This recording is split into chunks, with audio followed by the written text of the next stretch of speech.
I didn't know red wine could taste like metal until that night. I was sitting at the bar of the Emerald Room, alone as usual, watching the rain blur the city lights through tall windows. The silk of my dress clung to my skin, too expensive for someone like me. But I'd needed to feel untouchable that night. Then everything tilted. The glass slipped. Wine bloomed across my lap like a wound I couldn't stop.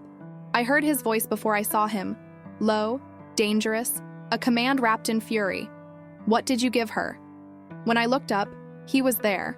Bald head catching the dim light, tattoos crawling up his neck like dark prayers, eyes that could strip you to bone. Dante Marchesi.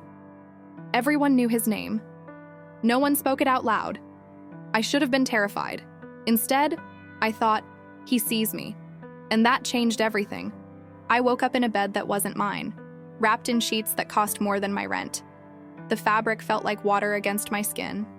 Cool, impossibly soft, the kind of luxury I'd only ever touched through store windows. My head pounded with a rhythm that had no mercy. Each pulse a reminder that something had gone terribly wrong.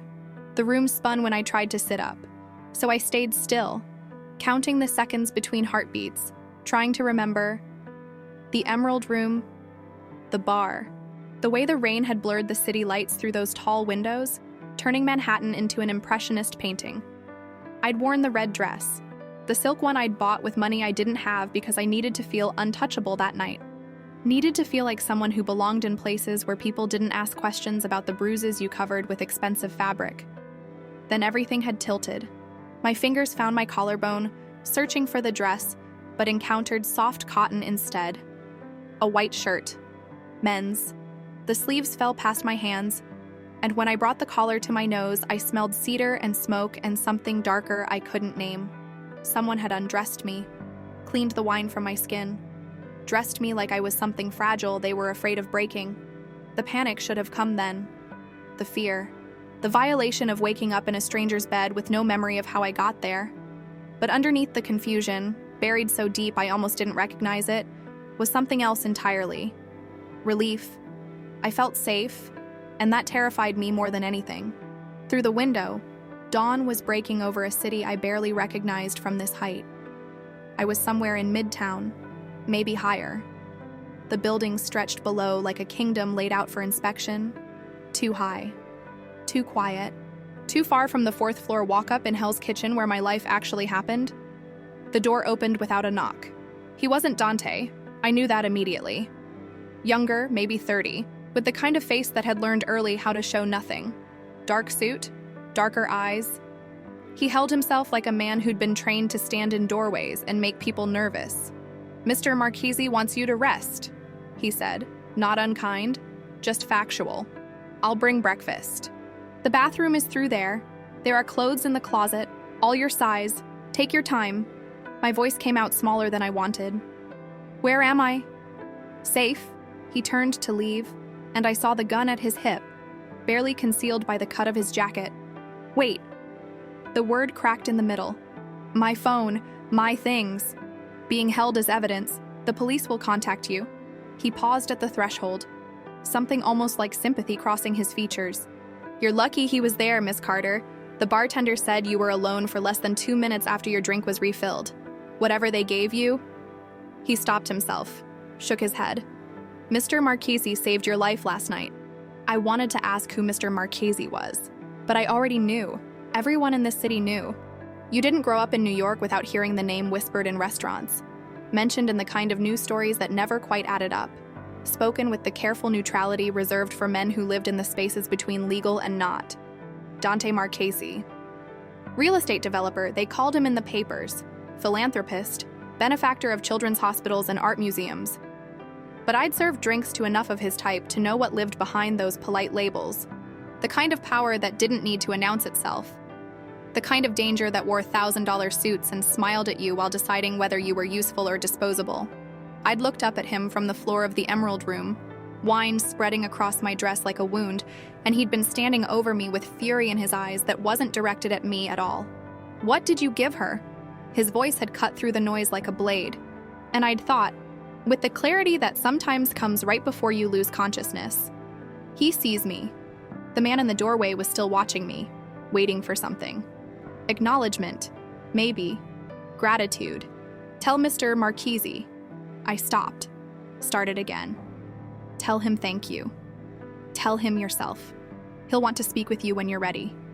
He moved to close the door, then hesitated. One more thing, Miss Carter. The way he said my name made my skin prickle, like he'd known it long before I woke up in this room. From now on, no one touches you. His orders. The door closed with a soft click that sounded nothing like the prison lock it was. I sat there in the silence, in the borrowed shirt that smelled like a stranger who'd carried me out of a bar, in a bed I hadn't chosen, in a safety I hadn't asked for. My legs wouldn't work yet. The drugs, whatever they'd been, still moved through my bloodstream like slow poison. But my mind was clearing, thought by thought, memory by memory. Someone had tried to hurt me, and someone else had stopped them. I should have been planning my escape. Should have been terrified. Should have been calling the police, demanding my clothes, my phone, my autonomy. Instead, I pulled the covers up to my chin and watched the sun rise over a city that suddenly felt very far away. And I let myself feel it, just for a moment, just in the privacy of this expensive cage. The terrible, treacherous relief of not having to be invisible anymore, of being seen, really seen, by exactly the wrong kind of man. The kind who gave orders like, "No one touches you," and expected the whole city to obey. I thought I could go back to my life. I was wrong about that too. The driver arrived at 7 in the morning, 3 days after I woke up in Dante's penthouse. I'd spent those days in that gilded cage, recovering, being brought meals by silent staff who treated me like I was made of glass. Dante himself had only appeared once, a brief conversation where he'd asked if I needed anything, told me the police had my statement, and informed me with the casualness of someone discussing the weather that I'd be looked after until they found who'd drugged me. I hadn't argued, partly because I was still weak, partly because some treacherous part of me didn't want to leave. But on the third day, I'd insisted. I had a job, an apartment, a life that didn't involve marble floors and men with guns in their jackets. He'd looked at me with those unreadable dark eyes and said one word, "Fine." I should have known it wouldn't be that simple. The black SUV idled outside my building like a panther waiting to pounce.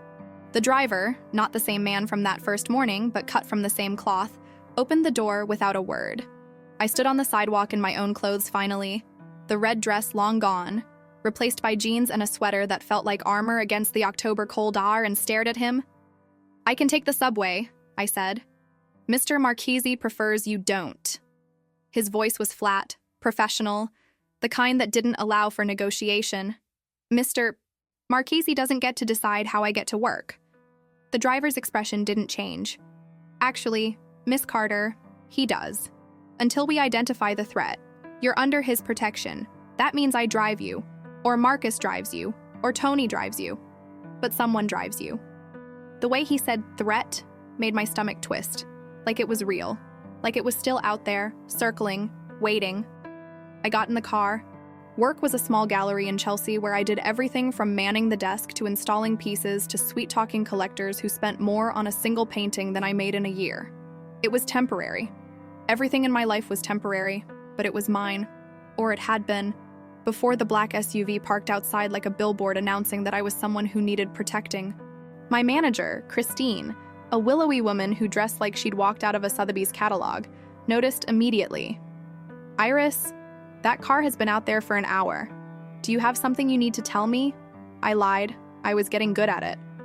"It's nothing, a friend being overprotective." "That's not a friend's car. That's a someone important is worried about you car." She tilted her head, studying me with the same intensity she used on paintings. "Are you in trouble?" "Yes. No. I don't know anymore." "I'm fine," I said instead, and went back to cataloging the new acquisitions, pretending my hands weren't shaking, but the cracks were showing. I could feel them widening with every hour that passed. The sunglasses I wore indoors even though the gallery was dim, because bright lights made my head pound and because they hid the exhaustion, I couldn't explain. The way I flinched when a collector touched my shoulder to get my attention, jerking away so violently he'd apologize like he'd struck me. The unopened mail piling up on my desk at home, bills I couldn't face, letters I didn't want to read, reminders that my life had been barely held together even before someone decided to poison me. At lunch, I tried to leave through the back entrance. The driver was already there, leaning against the SUV like he'd known exactly what I'd do. "Just a walk," I said. 20 minutes. I need air." "I'll walk with you." "That defeats the purpose." "Miss Carter." He straightened, and I saw the gun again, that constant reminder of what this really was. "I have orders. You don't go anywhere alone, not until this is resolved." "And when will that be? Next week? Next month? Never." My voice rose, drawing looks from people passing on the street. "I can't live like this." "You can, and you will. Because the alternative?" He stopped himself, glanced away. "The alternative is what almost happened at the Emerald Room." I walked with him. Hated every second of it. Hated more that he was right. That night, back in my apartment, a fourth-floor walk-up that suddenly felt exposed, vulnerable, all those windows like eyes watching. I tried to reclaim something normal. Ordered takeout, put on music. Ignored the text from an unknown number that simply read, "Making sure you got home safe." I didn't respond. Didn't know what to say to a man who'd appointed himself my guardian without asking if I wanted one. The flower arrived at 9. I heard the knock, assumed it was a neighbor, opened the door without checking. No one there. Just a box on the doormat, black and sleek. The kind of packaging that cost as much as what was inside. I knew before I opened it. Knew with the same sick certainty I'd felt when the wine had tasted wrong. Black orchid. Perfect. Pristine. Beautiful in the way poisonous things often are. No card, no note. Nothing but the flower itself. Sitting in black tissue paper like an accusation. My hand shook so hard I dropped the box. It hit the floor, the orchid spilling out, and I backed away from it like it might strike.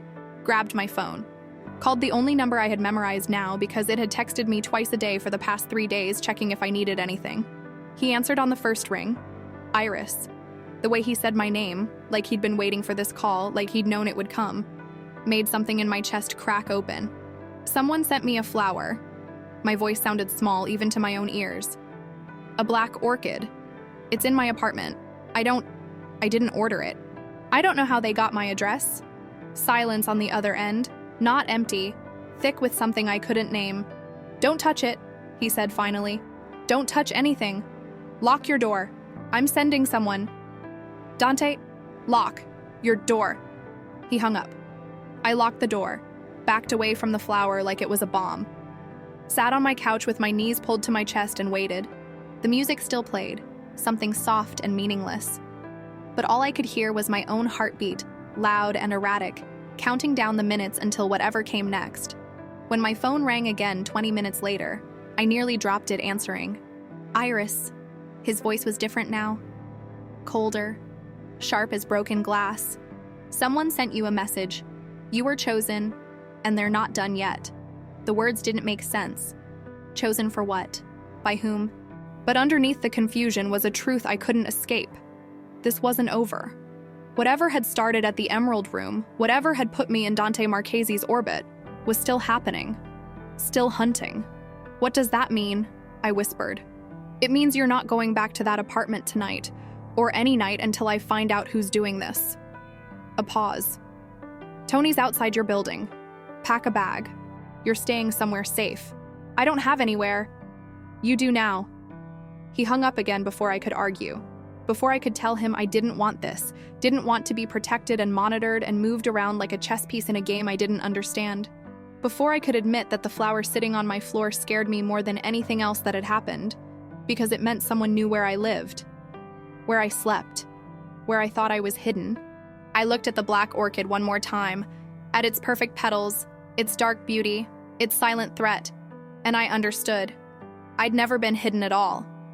Someone had been watching me long before that night at the bar, long before the wine tasted like metal, long before Dante Marchese had looked down at me on the floor and asked the bartender what he'd given me. I was the target. I'd always been the target. I just didn't know why. Tony was younger than I expected, maybe 25, with kind eyes that didn't match the gun at his hip. He stood in my doorway while I threw clothes into a duffel bag with shaking hands, not really seeing what I grabbed, just needing to move, to do something other than think about the orchid still lying on my floor like an omen. "Miss Carter," Tony said softly. We should go. Mr. Marchese wants you secured before midnight. Secured? Like I was an asset. A thing to be locked away and protected. Who's doing this? I asked, shoving a toothbrush into the bag without looking at him. Why me? I'm nobody. I serve drinks and sell paintings. I don't know anyone important. I don't have anything worth. You know Mr. Marchese now? Tony interrupted gently. That makes you important. The words landed like stones. I stopped packing, turned to look at him. I didn't ask to know him. I didn't ask for any of this. I know. His expression softened. But sometimes we don't get to choose who sees us. We just get to choose what we do after. I thought about that as we drove through Manhattan, the city lights blurring past like memories I couldn't quite hold on to. About being seen.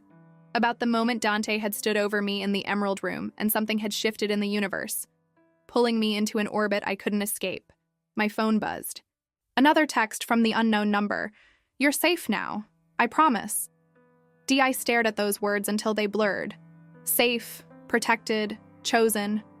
All words that sounded like freedom but felt like chains. The safe house wasn't a house at all. It was a loft in Tribeca with floor-to-ceiling windows that made me feel like I was living inside a fishbowl. Tony had left me there with instructions to keep the blinds closed and not answer the door for anyone except Dante or his men. Then he disappeared into the night, leaving me alone with my racing thoughts and the sound of the city humming 20 stories below. I didn't sleep. Couldn't. Every creak of the building settling made my heart jump. Every shadow that passed by the windows felt like a threat.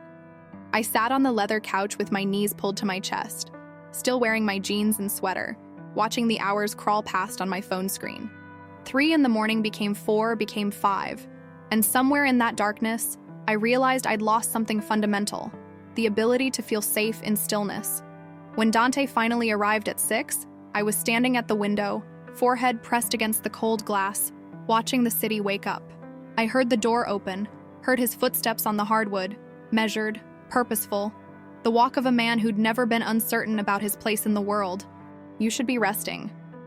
His voice came from behind me, close enough that I could smell that cedar and smoke scent that had been on the shirt I'd worn in his penthouse. I should be a lot of things. I didn't turn around. Couldn't.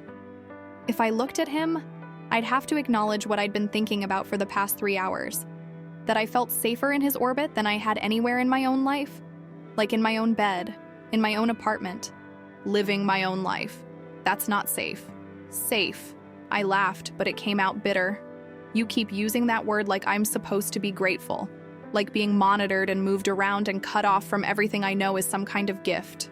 It's protection. I turned then, finally, and found him closer than I'd expected. Close enough to see the exhaustion shadowing his eyes, the tension in his jaw, the way his expensive suit was rumpled like he'd been wearing it for days. Dante Marchese, the man who supposedly controlled half of Manhattan's underground, looked almost human in the gray morning light. Protection from what? I demanded. You keep saying I'm in danger, that someone's after me, but you won't tell me who or why. You just expect me to trust you, to let you upend my entire life because you decided I needed saving. Something flickered across his face. Anger, maybe, or frustration. You want to know why? Because 3 weeks ago, someone started watching you, following you, learning your patterns, your routes, where you work, where you live, where you drink your coffee on Sunday mornings. He pulled out his phone, swiped through photos, then held it out to me. Because whoever drugged you at the Emerald Room has been planning it for weeks. And the Black Orchid? That's a calling card, a signature. I took the phone with numb fingers. The first photo showed me leaving my apartment, coffee in hand, completely oblivious. The second showed me at the gallery, talking to a client. The third was taken through my apartment window, me on my couch, reading, bathed in lamplight. My stomach turned over. How did you... I had my people pull security footage after the incident. Found these on a burner phone left at the bar. He took the phone back, slid it into his pocket. Someone wants my attention, Iris, and they're using you to get it. The words should have terrified me. Instead, they ignited something else entirely. A white-hot anger that had been building since I woke up in his penthouse, since I'd been told what I could and couldn't do, where I could and couldn't go. So I'm bait. My voice came out flat, dead. That's what this is. You're not protecting me. You're using me to draw them out. No. He stepped closer, and I saw something fierce in his eyes that made my breath catch. I'm protecting you because someone made you a target, and I don't let innocent people get hurt in my city. I'm using every resource I have to find who did this, and when I do, he stopped himself, jaw clenching. They won't get a second chance. Your city, I repeated. You talk about Manhattan like you own it. I do, the parts that matter. The arrogance should have repelled me. Instead, I found myself fascinated by it, by the absolute certainty in his voice, the way he stood like the ground beneath his feet belonged to him simply because he'd decided it did. I need air, I said abruptly. I can't breathe in here. It's not safe. I don't care. I moved past him, grabbing my jacket from where I'd thrown it over a chair. I've been locked up for 3 days. I need to walk. I need to feel like a person instead of a problem you're trying to solve. He caught my wrist. Not hard, just enough to stop me. Then I'm coming with you. I should have argued. Should have insisted on independence, on autonomy, on all the things I'd been systematically losing since that night at the Emerald Room. But when I looked down at his hand on my wrist, at the tattoos that crawled up from beneath his cuff, dark prayers written in a language I couldn't read, I felt something shift inside me. Fine, I whispered. But no drivers, no guards, just us. He studied me for a long moment, something unreadable moving behind his eyes. Then he nodded. Just us. We walked through Tribeca as the city came alive around us, delivery trucks rumbling past, joggers in expensive athletic wear claiming the sidewalks, the smell of fresh bagels and coffee drifting from corner delis. Dante moved through it all with the ease of someone who'd learned early how to navigate two worlds, the legitimate one that operated in daylight, and the shadow one that thrived in darkness. Tell me about the orchid, I said after several blocks of silence. You said it was a signature. He was quiet for so long I thought he wouldn't answer. Then, Luca Brennan, used to be my partner in the development business. We had a disagreement about expansion territories. He wanted to move into Brighton Beach, work with the Russian syndicates. I said no. Let me guess. He didn't take it well. He took my refusal as a declaration of war. Dante's voice was carefully neutral, but I heard the current of violence running underneath. Spent the last 2 years trying to undermine my operations. Black orchids are his way of marking victories. He sent one to Marco Toscani before his restaurant mysteriously burned down. One to Jennifer Huang before her financial records were leaked to the SEC. And now me. Now you. I stopped walking, turned to face him in the middle of the sidewalk while the city flowed around us like a river around stones. Why me, Dante? What did I do to become a victory worth marking? He looked at me then, really looked, with an intensity that made me feel stripped bare despite being fully clothed. You didn't do anything, except be noticed by me. That was enough. The admission hung between us, heavy with implications. I'd been collateral damage in a war I hadn't known existed, a message written in black orchids and drugged wine, proof that Dante Marchesi cared about something besides his empire, which made that something, me, a weapon to be used against him. I should walk away, I said. Disappear. Change my name, move to another city, make myself invisible again. You could try? His hand came up, fingers ghosting along my jaw so lightly I might have imagined it. But Luca's already seen you, already marked you as mine, and men like him don't forget. They wait. I'm not yours. No, he agreed, but he thinks you are, which means you're in danger whether you stay or run. His thumb brushed my cheekbone, and I realized I'd been leaning into his touch without meaning to. At least if you stay, I can keep you alive long enough to end this. My phone buzzed in my pocket. I pulled back from his touch, from the gravitational pull of him, and checked the screen. Unknown number. A photo message loading. My sister Emma's face appeared. She was getting into her car, smiling at something off camera, completely unaware she was being photographed. Underneath, a single line of text. She's prettier than you were. The world tilted. I would have fallen if Dante hadn't caught me. His hands on my arms, his voice suddenly urgent. Iris, what is it? I showed him the phone with shaking hands. Watched his expression go from concern to something so cold and lethal it barely looked human. Where does your sister live? Astoria. Queens. But Dante, She doesn't know about any of this. She doesn't. He already had his phone out, barking orders in a voice I'd never heard him use. Sharp, commanding, absolute. I need eyes on Emma Carter. Astoria, Queens. Now. I want her secured and brought to the Tribeca location within 30 minutes. No lights, no uniforms, make it look casual. And find me everything we have on Luca's movements in the last 24 hours. He hung up, looked at me with something that might have been sympathy if it didn't also contain so much barely restrained violence. Your sister will be safe. I promise you that. You can't promise that. You can't. My voice broke.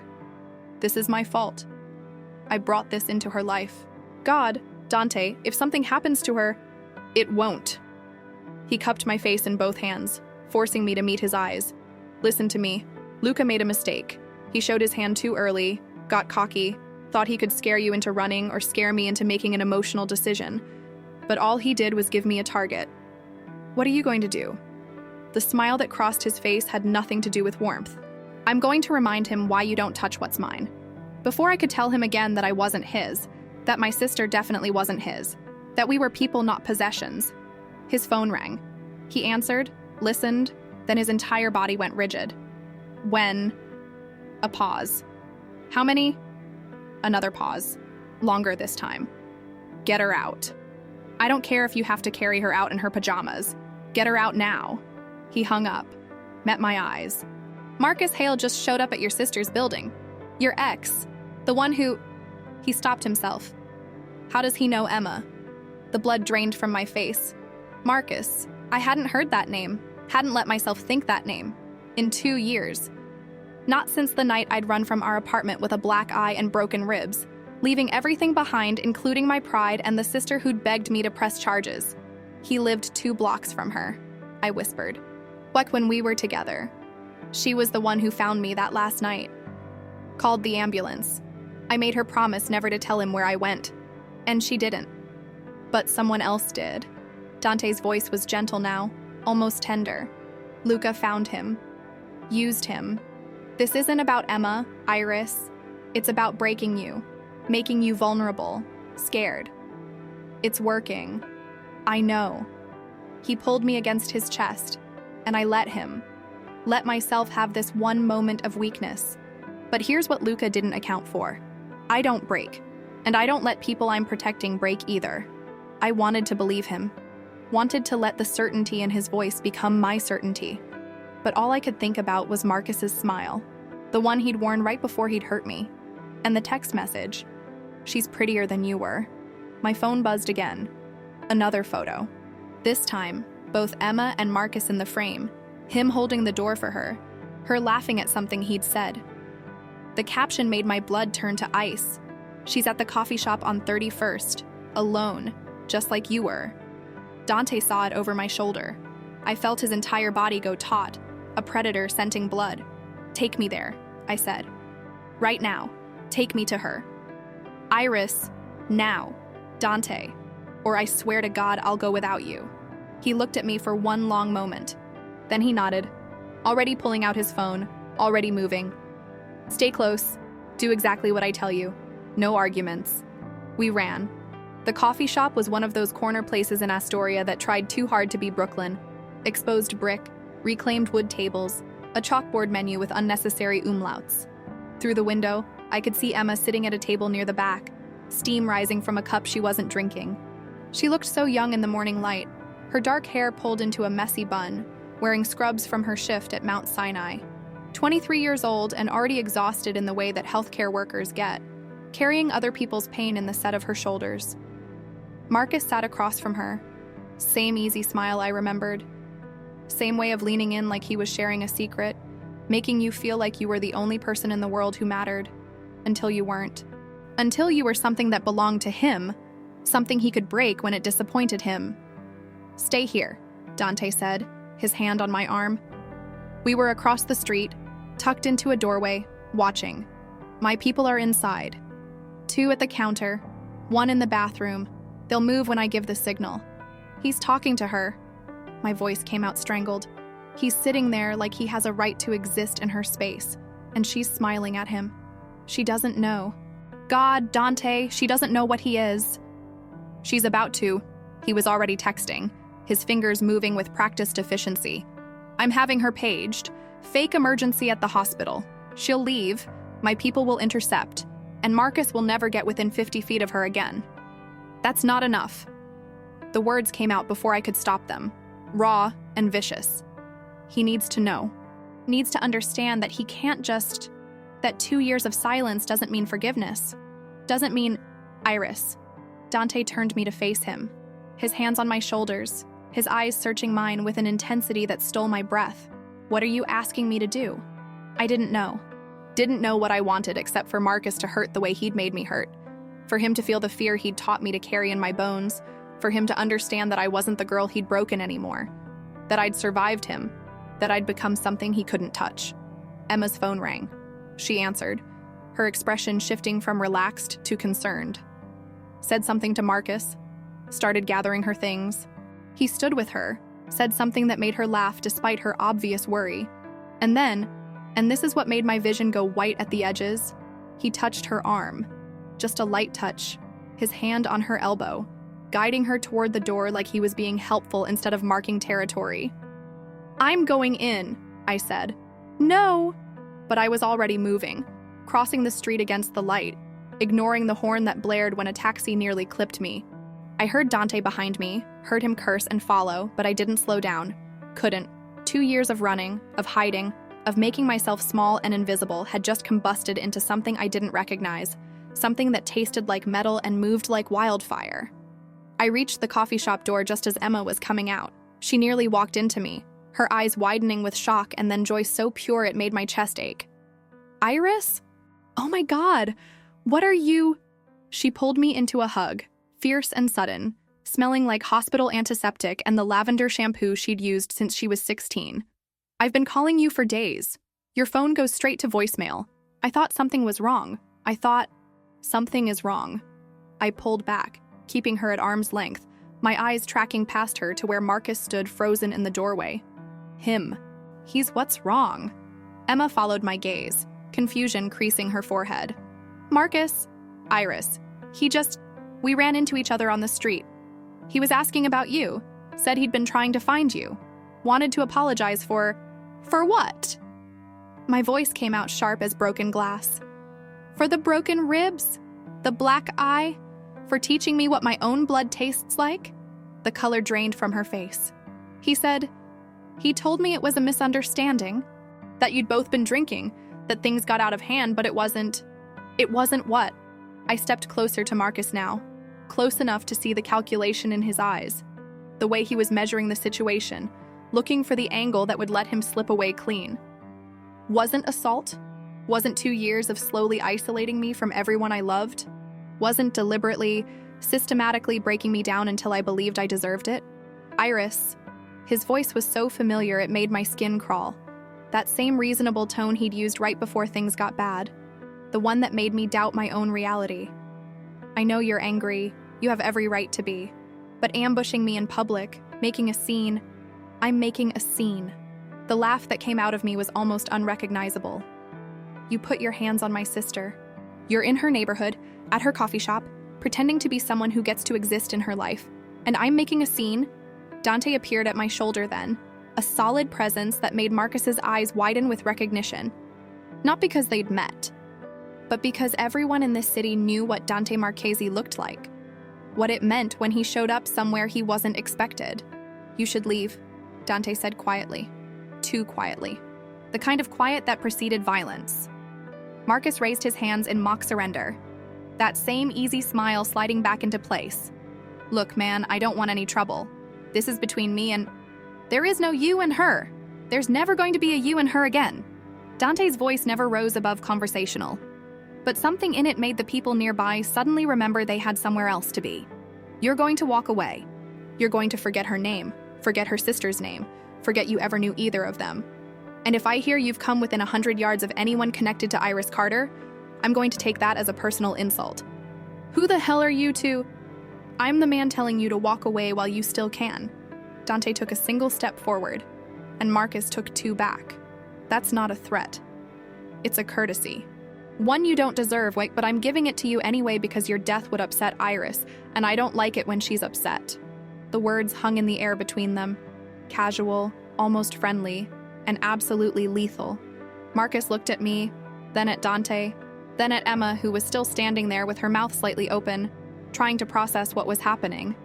"This isn't over," Marcus said, but his voice had lost its certainty. "Yes," I said softly. "It is. It's been over for 2 years. You just didn't get the message." He left, didn't run, but it was close. And watching him go, watching his shoulders hunch and his steps quicken and the confidence drain out of his posture, I felt something inside me shift. Not healing exactly, but the beginning of it.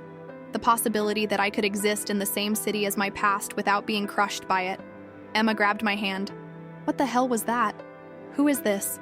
Iris? What's going on?" I looked at Dante. At this man who'd inserted himself into my life without permission and upended everything I thought I knew about safety and danger and which was which. He met my gaze steadily, waiting for me to decide how much truth to tell. "It's complicated," I said finally. "Clearly." Emma's grip tightened. "Iris, that man just threatened Marcus like it was nothing, like he does it every day. Like..." She stopped, eyes widening as pieces clicked together. "Oh God, you're with him, with Dante Marchese. I'm not with anyone. What was I? Protected? Possessed? A problem being solved? He's helping me." "Helping you how? By threatening your ex-boyfriend? By showing up with that look on his face like he owns the entire street?" She turned to Dante. No offense. None taken. Something that might have been amusement flickered across his face. "You're direct. I like that. I'm a trauma nurse. Direct is all I have time for." Emma looked between us again, and I could see her putting together pieces I wasn't ready to explain. "Iris, what have you gotten yourself into?" Before I could answer, one of Dante's men appeared. The one who'd been at the counter, now suddenly at his elbow, murmuring something too low for me to hear. I watched Dante's expression shift, watched the almost amusement vanish into something cold and focused. "We need to go," he said. "Now." "What happened?" "Luca knows we're here. He's got people watching the coffee shop. Probably has since Marcus showed up." He was already moving, one hand on my elbow, the other gesturing for Emma to follow. That whole thing with Marcus. It was theater, a distraction. While we were focused on him, Luca's people were getting into position. Position for what? But I already knew. Could feel it in the way the street suddenly felt too exposed, too open, too many sightlines and not enough cover. "You," Dante's voice was grim. "He's done with games. He's coming for you directly." Emma made a sound that might have been a laugh or a sob. "Okay. So I'm calling the police. Right now. Whatever this is, whatever you people are involved in." "The police can't help." I caught her hand before she could pull out her phone. "Emma, please, just trust me, please." She looked at me, really looked, the way only a sister can, seeing past the bravado to the terror underneath. "Are you safe with him?" I glanced at Dante. At this man who'd saved me, protected me, controlled me, who spoke about me like I belonged to him while promising I was free, who'd just threatened my abuser with such casual certainty that I'd believed every word. "I don't know," I admitted, "but I'm safer than I would be without him." It wasn't the answer she wanted, but it was the truth. And maybe that was enough. Dante's phone rang. He answered, listened, then his entire body went still in a way that made my stomach drop.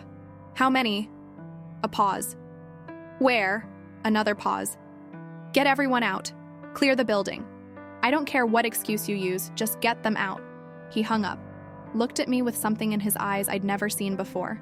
Something that looked almost like fear. "What?" My voice came out smaller than I wanted.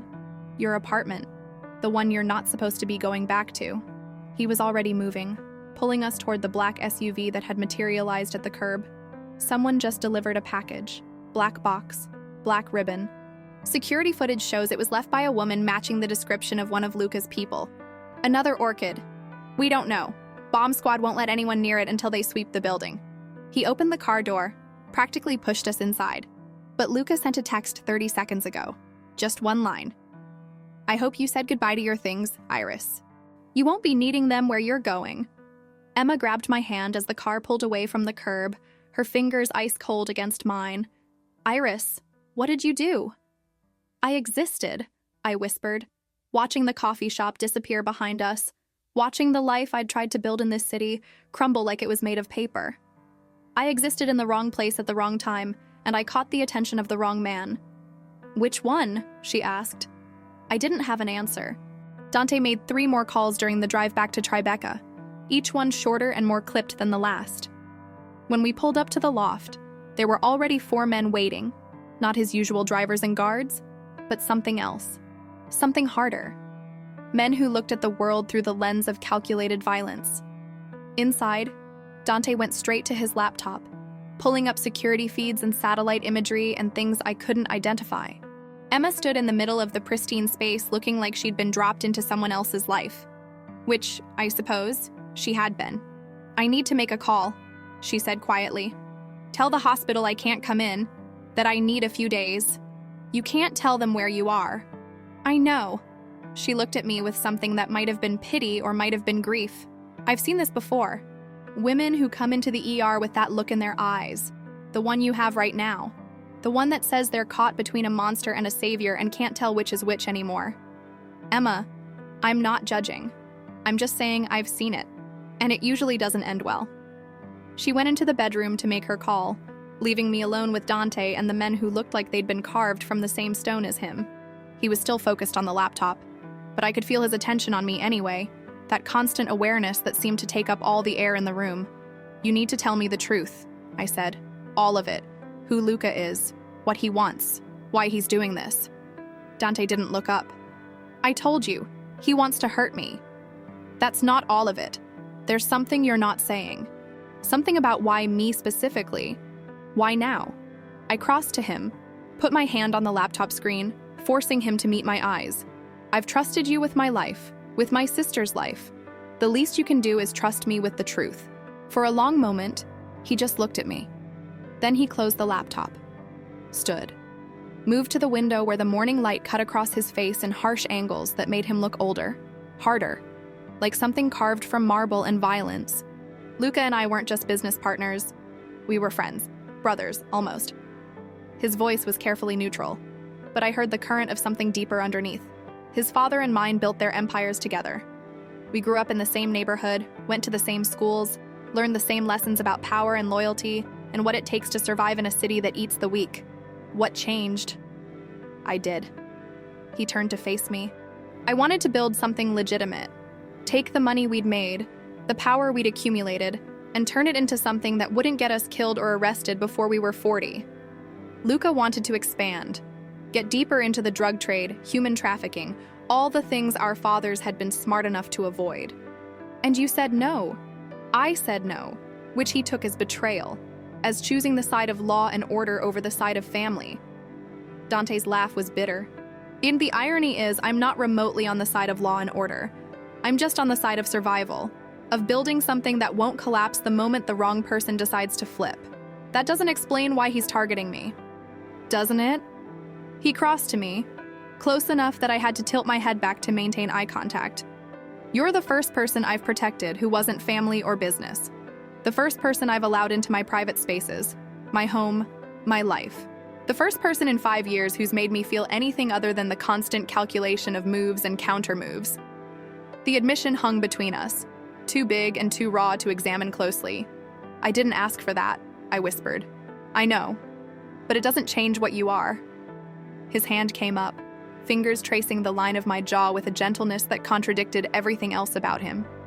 You're proof that I'm still human, that I can still care about something beyond power and survival, and that makes you the most effective weapon Luca has. So what do? We changed the rules. His thumb brushed my lower lip, and I stopped breathing. Luca thinks he's hunting you. We let him. We let him get close enough to think he's won. And then, his phone buzzed. He glanced at it, then at me, and everything human in his expression vanished. What? He turned the screen toward me. Another photo. But not of Emma or me or any black orchid. This was a document. Old, faded, with signatures I didn't recognize except for 2. My mother's. and a name I'd only heard whispered. Antonio Brennan, Luca's father. Beneath it, a text. Your family owes mine a debt, Iris, signed in blood, sealed with your mother's name. Did your savior tell you that part? Did he tell you he's known exactly who you were from the moment he saw you? I looked at Dante. At this man who'd claimed he was protecting me, who'd promised I was safe, who'd inserted himself into my life with such perfect timing, it suddenly didn't feel like coincidence at all. Tell me that's not true, I said. My voice sounded distant, like it belonged to someone else. Tell me you didn't know who I was before the bar. The silence was answer enough. The document sat between us like a weapon. My mother's signature, that looping, elegant script I remembered from birthday cards and permission slips, next to Antonio Brennan's heavy, angular scrawl. A contract, a promise, a debt I'd inherited without knowing I was born into bondage.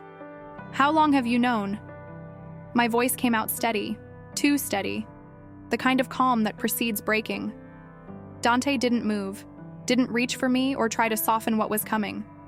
Since before the bar, since the moment Luca started making noise about settling old debts, and I had my people look into what he meant. And you just, what? Decided to let me walk into that bar? Let someone drug me so you could play hero? The anger was rising now, hot and acidic, burning through the shock. Was any of it real? The protection? The concern? Or was I just another chess piece in whatever game you're playing with him? It wasn't like that. Then what was it like? I was shouting now. Didn't care that Emma could probably hear from the other room. Didn't care that Dante's men were shifting uncomfortably by the door. Explain to me how you knowing exactly who I was, knowing I was connected to some debt my mother made before I was born, knowing all of that and not telling me. Explain how that's different from Luca using me. Because I was trying to protect you from this. He gestured at the phone, at the evidence of my mother's choices. From knowing that your life was collateral for someone else's mistakes. That wasn't your decision to make. My hands were shaking. Everything was shaking. You don't get to decide what I can handle, what I need to know, what truths I'm strong enough to bear. That's not protection, Dante. That's control dressed up in pretty words and expensive safe houses. He flinched. Actually flinched, like I'd struck him. You're right. The admission surprised me enough that I stopped, my righteous anger stuttering against the unexpected absence of defense. What? You're right. I should have told you. He moved to the window, putting distance between us, his shoulders rigid with something I couldn't name. But if I'd told you that first night that your mother had borrowed money from Antonio Brennan 26 years ago, that she'd used you as collateral, that the debt had passed to Luca when his father died and he was now calling it due, would you have believed me? Or would you have run? I would have run. The truth came out before I could stop it. I would have disappeared so deep you'd never find me. Exactly. And then you'd be out there alone, without protection, without resources, while Luca hunted you down at his leisure. He turned back to me. And I saw something in his eyes that looked almost like pain. At least this way, you had a chance. At least this way, I could keep you alive long enough to figure out how to end this. I wanted to stay angry, wanted to hold on to the fury that felt safer than the alternative, which was acknowledging that he might be right, that knowing the truth earlier might have gotten me killed, that his lies of omission might have actually saved my life. What was the debt for? I asked instead. What did my mother need so badly she'd sign away her unborn daughter? Dante was quiet for a long moment. When he spoke, his voice was gentler than I'd ever heard it. Medical bills, your father, he had cancer, stage 4. They'd maxed out their insurance, their savings, everything. Antonio offered to cover the experimental treatment in exchange for a future favor. Your mother was desperate. She signed. Did it work? The treatment? No. Your father died 6 months before you were born. He crossed to me slowly, like I was something wild that might bolt. Your mother spent the rest of her life trying to pay back the money, but Antonio kept adding interest, kept moving the target. When she died, the debt should have died with her. But Luca found the contract, saw an opportunity to hurt you through me. The pieces were falling into place now, each one heavier than the last. Because you knew. You've known who I was for how long? 3 years. The number hit like a physical blow. 3 years? You've been watching me for 3 years? Not watching. Protecting. After Antonio died and Luca took over, I had my people monitor everyone connected to outstanding debts. Make sure Luca didn't try to collect through violence or intimidation. He reached for me, then stopped himself, his hand falling back to his side. Your mother's debt was one of dozens. But when I saw your file, saw your photo, read about what you'd survived with Marcus, I couldn't just leave you as a name on a list. So you what? Decided to be my guardian angel from the shadows? Make sure I didn't get hurt while never actually telling me I was in danger. I made sure you had opportunities. The job at the gallery, I own the building. Your apartment, I bought it from a slumlord who was going to evict everyone and turn it into condos. I couldn't erase the debt, but I could at least make sure you had a life worth living while I figured out how to end this. His voice cracked on the last word. And then Luca found out, realized that you weren't just a debt to me, you were… What? What was I to you? He looked at me like the answer might destroy us both. Everything I didn't know I was missing. Everything I'd convinced myself I was too damaged to want. The words hung between us. Too raw and too honest to be anything but truth. I wanted to hate him for it. Wanted to rage against the arrogance of thinking he could orchestrate my life without my knowledge or consent. But underneath the anger was something more complicated. The recognition that his actions, however misguided, had come from a place of caring. That he'd been trying to protect me the only way he knew how. I need to know everything, I said finally. Every detail of this debt, every clause, every condition, every way Luca can use it against me. No more secrets, Dante. No more protecting me from the truth. He nodded, pulled out his phone and transferred a file to the laptop. It's all there. The original contract, the payment history, Antonio's notes, everything. I sat down at the desk, Emma appearing beside me like she'd been waiting for her cue. She put her hand on my shoulder as I opened the first document, and I was grateful for the anchor, for the reminder that I wasn't alone in this, that whatever I was about to learn, I didn't have to carry it by myself. The contract was straightforward in its cruelty. $50,000 borrowed, 20% annual interest, compounding. The debt could be called at any time, payable in full or through services rendered as determined by the lender. My mother had made 73 payments over 18 years before she died. None of them had reduced the principal. This is predatory lending, Emma said, her nurse's pragmatism cutting through the legal language. This wouldn't hold up in any court. It's not meant to, Dante replied. It's leverage. A way to own someone without the paperwork trail of actual ownership. I kept reading, found notes in Antonio's handwriting about my mother, her work schedule, her address changes, the year she'd gotten sick herself. He'd been monitoring her, making sure his investment didn't disappear. And then, at the bottom of the last page, a notation added in different ink, dated 6 months ago. Debt transferred to Luca Antonio Brennan upon death of debtor. Collateral to be collected at discretion of new holder. Subject, Iris Catherine Carter, DOB, 3/15/1999. I'm 26 years old, I said quietly. He's been planning this since I was born. Not planning, waiting. Dante came to stand behind me, close enough that I could feel the heat of him but not touching. Antonio never intended to collect. He told me once, near the end, that he regretted that contract more than anything else he'd done. That your mother had been a good woman who'd made a desperate choice, and he'd taken advantage. He wanted to forgive the debt, but Luca convinced him to keep it active. Said it was a matter of principle. And when Antonio died, Luca decided to collect what his father wouldn't. Yes, but not for the money. The debt is worth maybe $100,000 now with interest. Pocket change to someone like Luca. He wants it for the same reason he wants everything. Because it proves he can take what he wants. And no one can stop him. Not me. Not the law. Not even basic human decency. Emma's hand tightened on my shoulder. So what does he want? What does a services rendered mean in this context? The silence that followed was answer enough. I felt my stomach turn over. Felt the coffee I'd drunk that morning threaten to come back up. He can't, I whispered. That's not legal. That's human trafficking. He knows that. Doesn't care. He'll dress it up as something else. Employment, companionship, voluntary arrangement. He's got lawyers who specialize in making the illegal look legitimate. Dante's voice was carefully controlled, but I heard the fury underneath. But what he really wants is to prove that he owns something I tried to protect. That my protection means nothing against his claim. I stood up so fast the chair toppled backward. Couldn't sit anymore. Couldn't be still. Needed to move or I'd shatter into pieces too small to reassemble. Emma caught my arm, but I pulled away, pacing the length of the loft like a caged thing looking for an exit that didn't exist. There has to be a way out. There's always a way out. I could pay him. I'll get loans, work 3 jobs, sell everything I own. He doesn't want money. Then what does he want? Tell me what he wants and I'll give it to him. Anything. Anything except I couldn't finish the sentence. Couldn't give voice to what services rendered might actually mean. He wants you to choose. Dante's voice was flat, dead. He sent another message while you were reading. Said he'd give you 48 hours to decide, come to him willingly and fulfill the terms of the contract, or refuse and watch everyone you love pay the price instead. That's not a choice. That's extortion. Yes.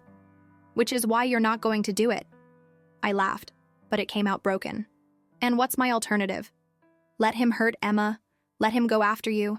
Let him burn down everything and everyone I care about to prove a point. The alternative is we end this.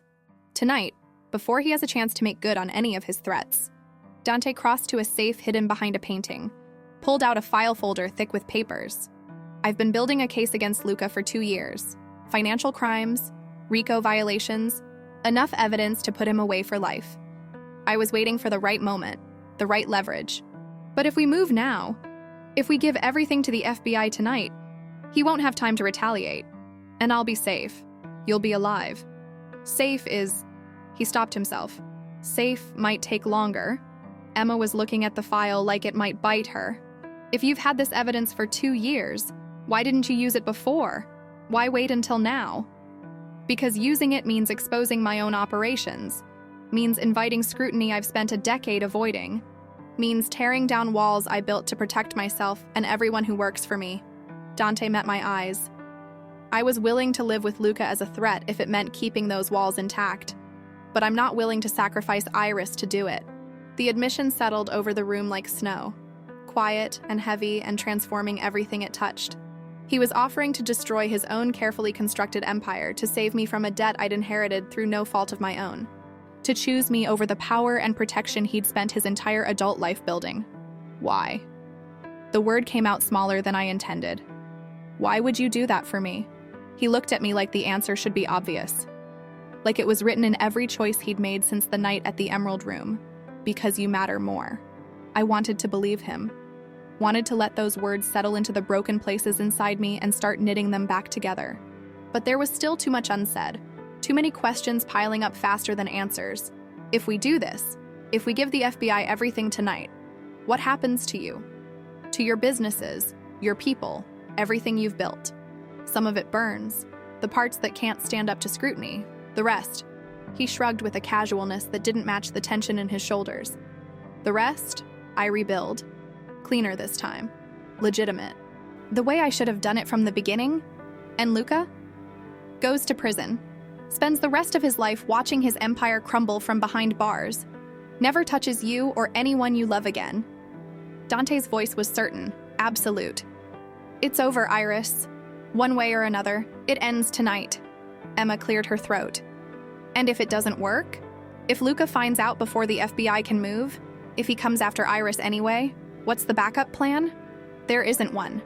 We move fast, we move clean, and we trust that the system works the way it's supposed to. He looked at me. But it's your choice, your life, your risk. I'll do whatever you decide. For the first time since I'd met him, Dante Marchese was giving me actual power. Not the illusion of choice between bad options, but real agency over my own fate. I could take the deal, burn down Luca's empire and risk the collateral damage. Or I could walk away, try to disappear again, spend the rest of my life looking over my shoulder. Or, and this was the option I couldn't quite voice yet, I could do what my mother had done, take the deal, fulfill the contract, save everyone I loved by sacrificing myself. I need time to think, I said. We don't have time. Luca's deadline is 48 hours, but if we're going to move, it has to be tonight, before he expects it. Then I'll think fast. I grabbed my jacket from where I'd thrown it over a chair. I'm going for a walk. Alone. No drivers, no guards, no surveillance. Just me and the city and the space to figure out who I want to be when this is over. Iris, you said it was my choice. Let me make it.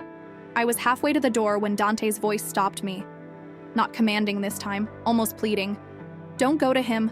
Whatever you're thinking, whatever martyr complex is telling you that sacrificing yourself is the noble choice, don't. It won't save anyone. It'll just give him what he wants. I looked back at him standing in the middle of his pristine loft. This man who'd orchestrated my life from the shadows while convincing himself it was protection, who'd built walls so high he'd forgotten what it felt like to need someone, who was offering to tear it all down for a woman he'd known, really known, for less than a week. How do you know what I'm thinking? Because I've seen that look before, in the mirror. Every time I've had to choose between what I want and what keeps people I care about alive. He crossed to me. And this time he did reach out, his hand cupping my face with a tenderness that nearly undid me. Don't be me, Iris. Don't sacrifice yourself on the altar of protecting others. Let me do this. Let me be the one who burns so you can be free. I pulled away from his touch because if I didn't, I'd break. I'm not you. I'm not sacrificing myself. I need air. I need to walk and think and figure out who I am in all of this. Not the debt, not the collateral, not the woman you've been protecting. Just Iris, just me. Emma followed me to the door. I'm coming with you. Non-negotiable. You want space to think?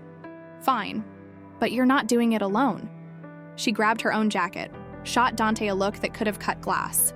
And you, if anything happens to her while we're gone, if Luca's people so much as look at her wrong, I will make sure every journalist in New York knows exactly what kind of protection you've been offering. Something that might have been respect flickered across Dante's face. Understood. We left, Emma and me, out into the bright autumn afternoon where the city hummed with people who had no idea their lives were collateral in someone else's war. We walked without destination, my sister silent beside me, giving me the space I'd asked for while refusing to give me the solitude I didn't actually want. Tell me about Mom, I said after several blocks. About those last years, when she was sick. Did she ever talk about the debt? About Antonio Brennan? Emma was quiet for so long I thought she wouldn't answer. Then, once, near the end, she made me promise not to tell you, but I think she'd want you to know now. Know what? That she tried to break the contract, went to Antonio, begged him to let it go, offered to work for him for free for the rest of her life if he'd just tear up the paper with your name on it. Emma's voice was tight. He said no, said a deal was a deal. But then, right before he died, he sent her a letter. I found it in her things after the funeral. Never showed it to you because I didn't know what it meant. What did it say? That he was sorry, that he'd made arrangements to forgive the debt upon his death, that you'd be free. She stopped walking, turned to face me, but he died before he could make it official. And Luca found the original contract instead. The cruelty of it, the sheer cosmic injustice, nearly brought me to my knees. My mother had spent 18 years fighting to protect me from a debt that was supposed to be forgiven. Had died believing I'd be safe. And instead, her final gift had been lost in the space between intention and execution. I need to see that letter, I said. It's at my apartment, with the rest of Mom's papers. But Iris... Emma grabbed my hand. What are you planning? I didn't know yet. Didn't know if there was a play I could make that didn't end with someone I loved getting hurt. But standing there on a street corner in Manhattan, watching taxis stream past and people hurry to their insignificant appointments, I realized something fundamental. I was tired of being protected. Tired of being someone's debt, someone's responsibility, someone's proof of principle. I wanted to be the one who acted instead of being acted upon. My phone buzzed. Unknown number, but I knew who it was before I opened it. A video this time. Marcus, tied to a chair in what looked like a warehouse, blood streaming from his nose, terror in his eyes, and Luca's voice, calm and pleasant. 46 hours left, Iris, and I'm getting impatient. Maybe you need more motivation to make the right choice. Maybe you need to see what happens to people who hurt what's mine. The video ended with Marcus screaming. I looked at Emma. At my sister who'd saved me once before, who'd called the ambulance and held my hand through the police report I'd never filed, who'd kept Mom's secrets and protected me from truths I wasn't ready to hear. I need you to do something for me, I said. And I need you to trust that I know what I'm doing. Do I? She asked. Do you know what you're doing? No, I admitted, but I'm done letting other people write my story. It's time I picked up the pen. Emma's apartment was exactly as I remembered. A third-floor walk-up in Astoria with plants crowding every window and medical textbooks stacked like architectural features. She'd always been the organized one, the planner, the sister who color-coded her closet and meal prepped on Sundays. Looking at her space now, I felt the weight of how much chaos I'd dragged into her careful life. It's in here. She pulled a cardboard box from her closet, the kind you get from office supply stores when you're trying to organize things you can't bear to throw away.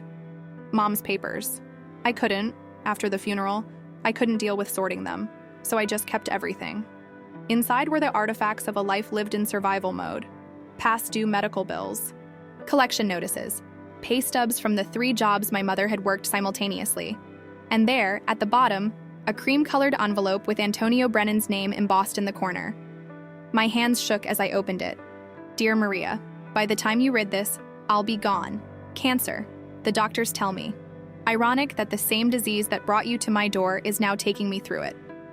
I'm writing to tell you something I should have said 18 years ago. I'm sorry. The contract we made was legal, but it wasn't right.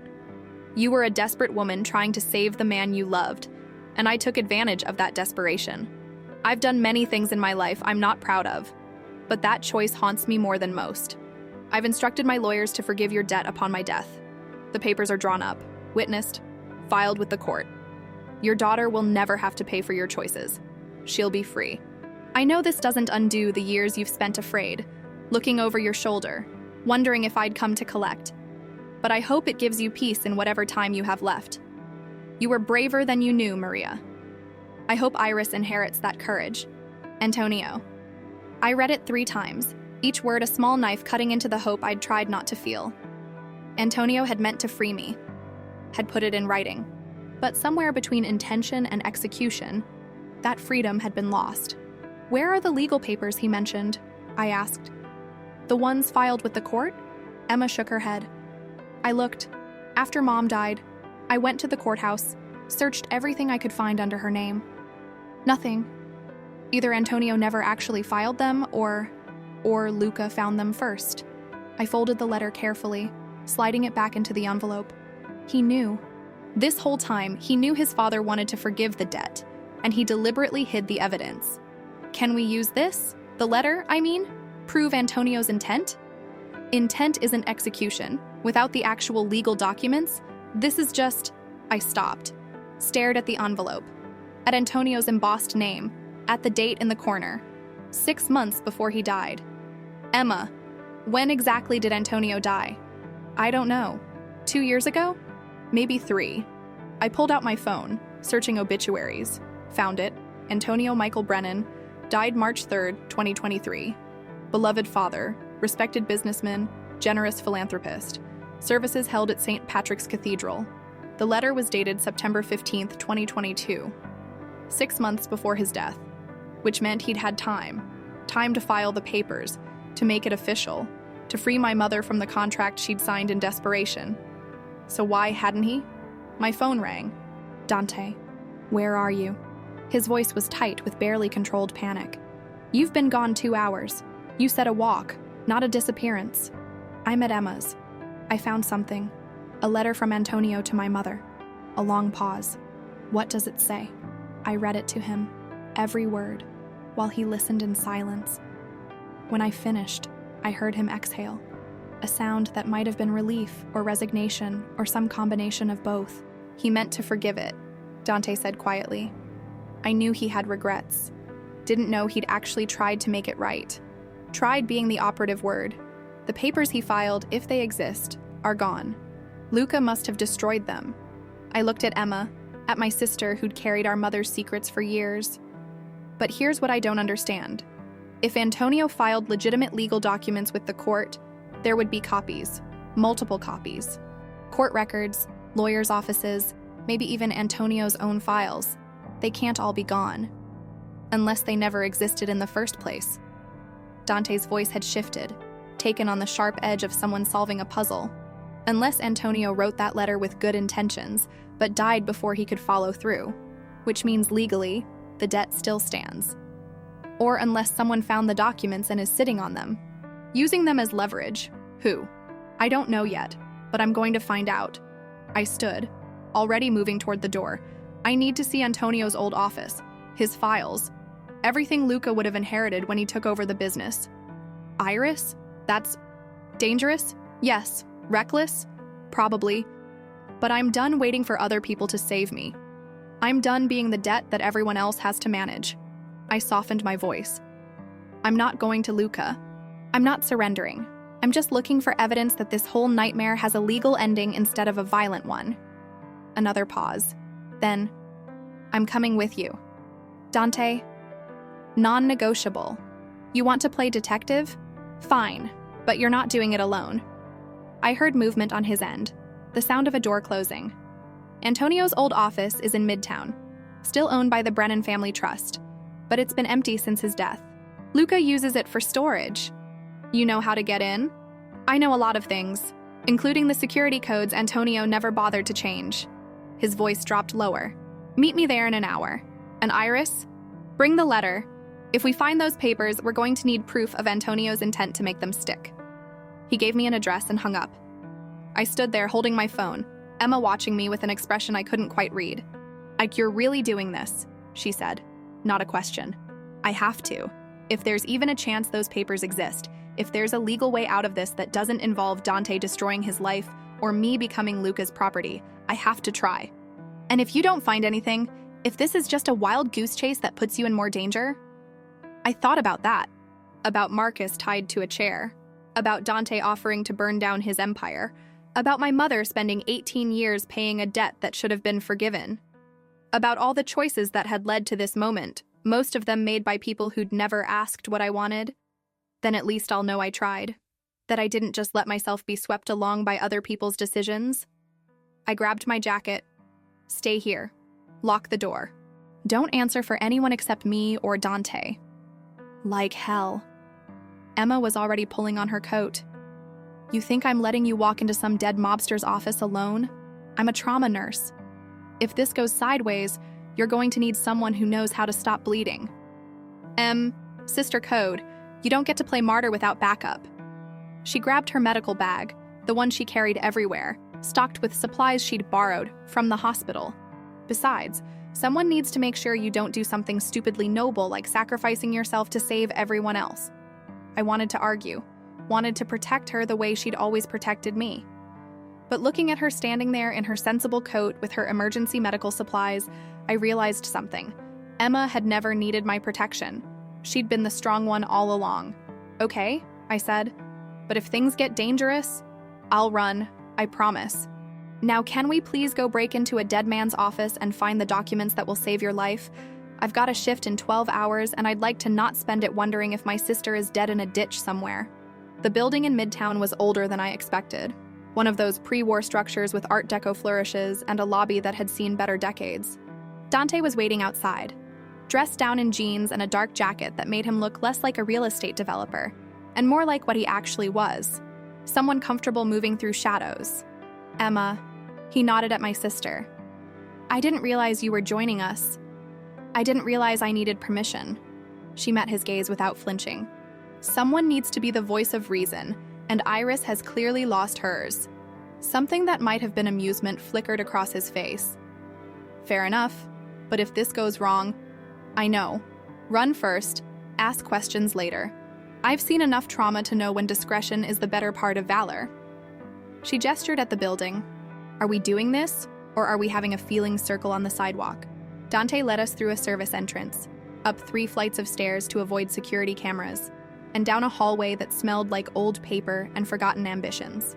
Antonio's office was at the end, the door still bearing his name in faded gold lettering. The security code worked. Of course it did. Men like Antonio Brennan never changed their passwords because they never imagined anyone would dare to breach their sanctuaries. Inside was a time capsule. The desk was clear but dust-covered, the bookshelves lined with legal texts and framed photographs. Antonio with Luca at various ages. Antonio with other men in expensive suits, their smiles careful and calculated. And one photo, smaller than the rest, tucked in the corner. Antonio with a woman I recognized from my mother's old pictures. Younger, laughing, her hand on his arm. He knew her before, I said quietly.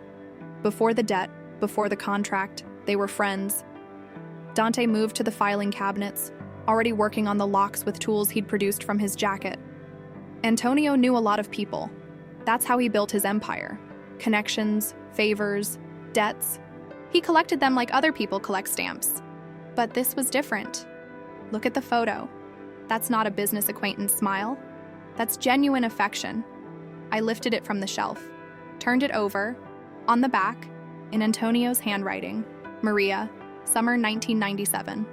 Before everything got complicated, a year before my mother met my father, 2 years before I was born, 3 years before she'd come to Antonio desperate and afraid, asking him to save the man she'd chosen over him.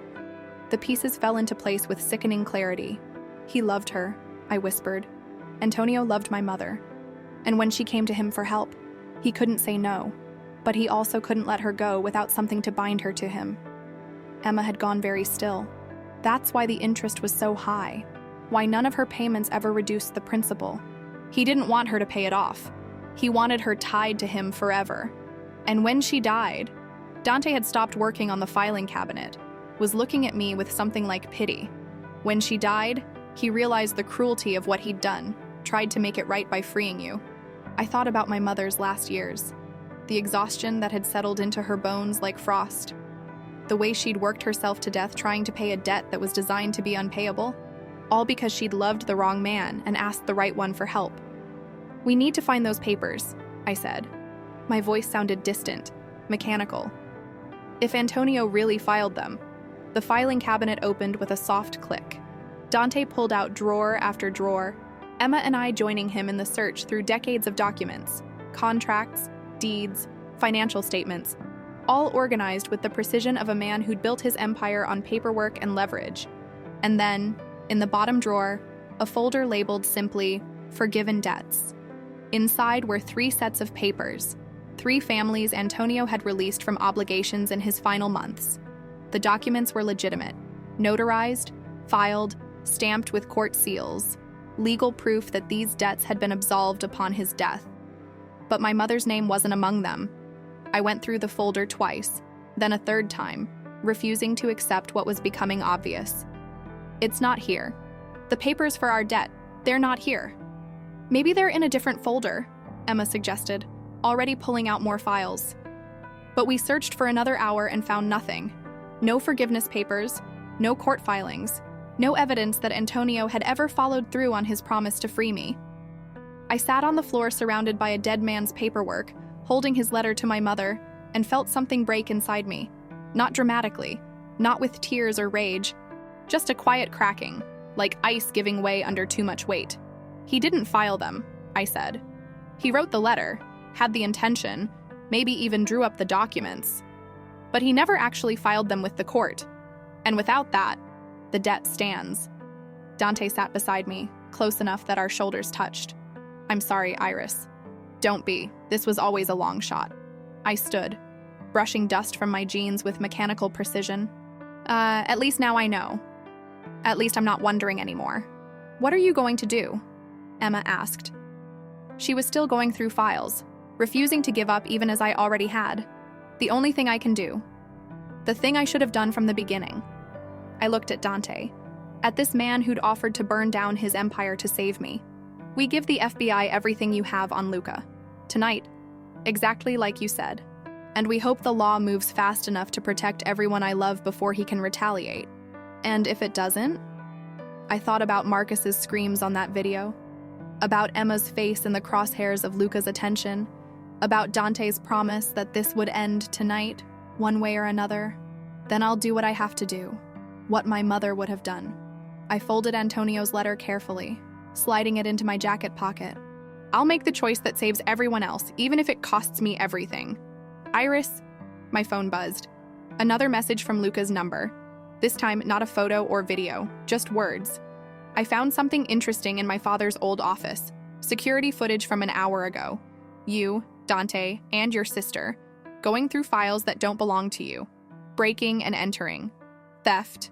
Destruction of private property. I could call the police. Have you all arrested? Let the system do what it does to people who cross me. Or you could save me the trouble and come to me yourself. 44 hours left. Iris, the clock is ticking. And every hour you wait, I get more creative with my consequences. Your choice. But make it soon. Marcus is getting lonely. The message was followed by a live video feed, not Marcus this time. A building I recognized instantly, the gallery where I worked. Christine was locking up for the night, alone, completely unaware of the black SUV idling across the street. He's escalating, Dante said, reading over my shoulder, showing you he can reach anyone, anywhere, that no one is safe. Then we move now. I was already heading for the door. We take everything to the FBI tonight, get warrants issued, get Christine into protective custody before Luca can touch her. And if he retaliates before the warrants are executed, if he decides to cut his losses and kill everyone you love just to prove a point. I stopped, turned, looked at Dante and Emma, at the two people who'd tried so hard to protect me, who'd risked everything because I mattered to them. Then I'll make sure he doesn't get the chance. I pulled out my phone, started typing a message to Luca's number. I'm going to give him what he wants. No. Dante grabbed my wrist, his grip just shy of painful. Iris, no! Whatever you're planning, I'm planning to end this. On my terms. Not his, not yours, not the FBI's. Mine. I looked at Emma. Remember what I asked you to trust me on? This is it. This is where I pick up the pen and write my own ending. I hit send before either of them could stop me. Tomorrow night, midnight. You choose the location. I'll fulfill the contract. But first, you release everyone. Marcus, Christine, anyone else you've got in your crosshairs. And you leave my sister and Dante alone, forever. That's my price. The response came back in seconds. You're learning. Tomorrow night, the Pier 57 warehouse.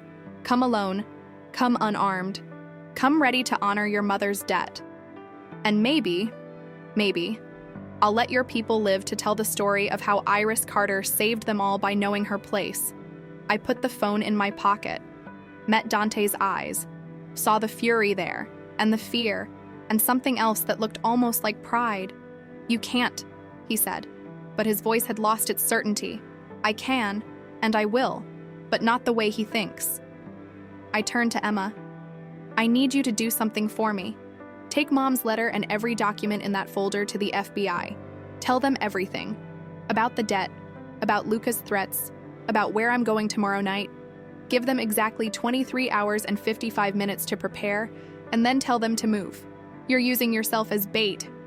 I'm using myself as the finale. The thing he wants so badly he'll drop his guard to get it. I looked back at Dante. You said you had enough evidence to bury him.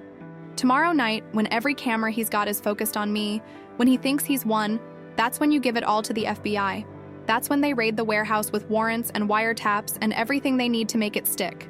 And if something goes wrong, if he hurts you before they arrive, I smiled. It felt strange on my face, like I'd forgotten how. Then I guess I'll finally understand what my mother went through. All those years, carrying a debt that was never meant to be paid. At least she tried to protect me. At least she fought. I touched his face. Let myself have this one moment of softness. Let me fight too, Dante. Let me be brave enough to save myself.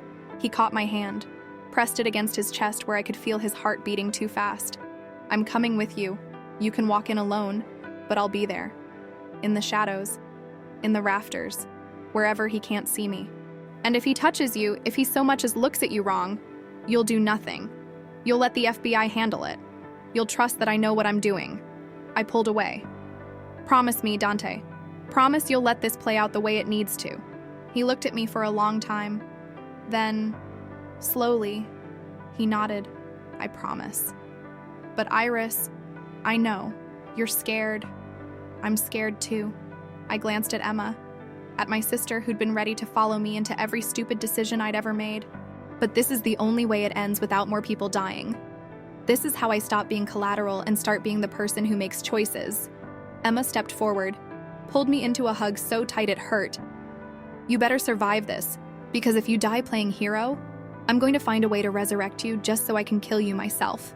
I laughed into her shoulder, felt tears I didn't know I'd been holding back start to fall. Deal. We left Antonio's office the way we'd come, through shadows and service entrances, 3 people carrying the weight of decisions that would either save everyone or destroy us all. The city hummed around us, indifferent to our small drama, and I thought about all the other people carrying debts they'd never asked for, fighting battles no one would ever know about. My mother had been one of them, had fought and lost and died still trying to protect me.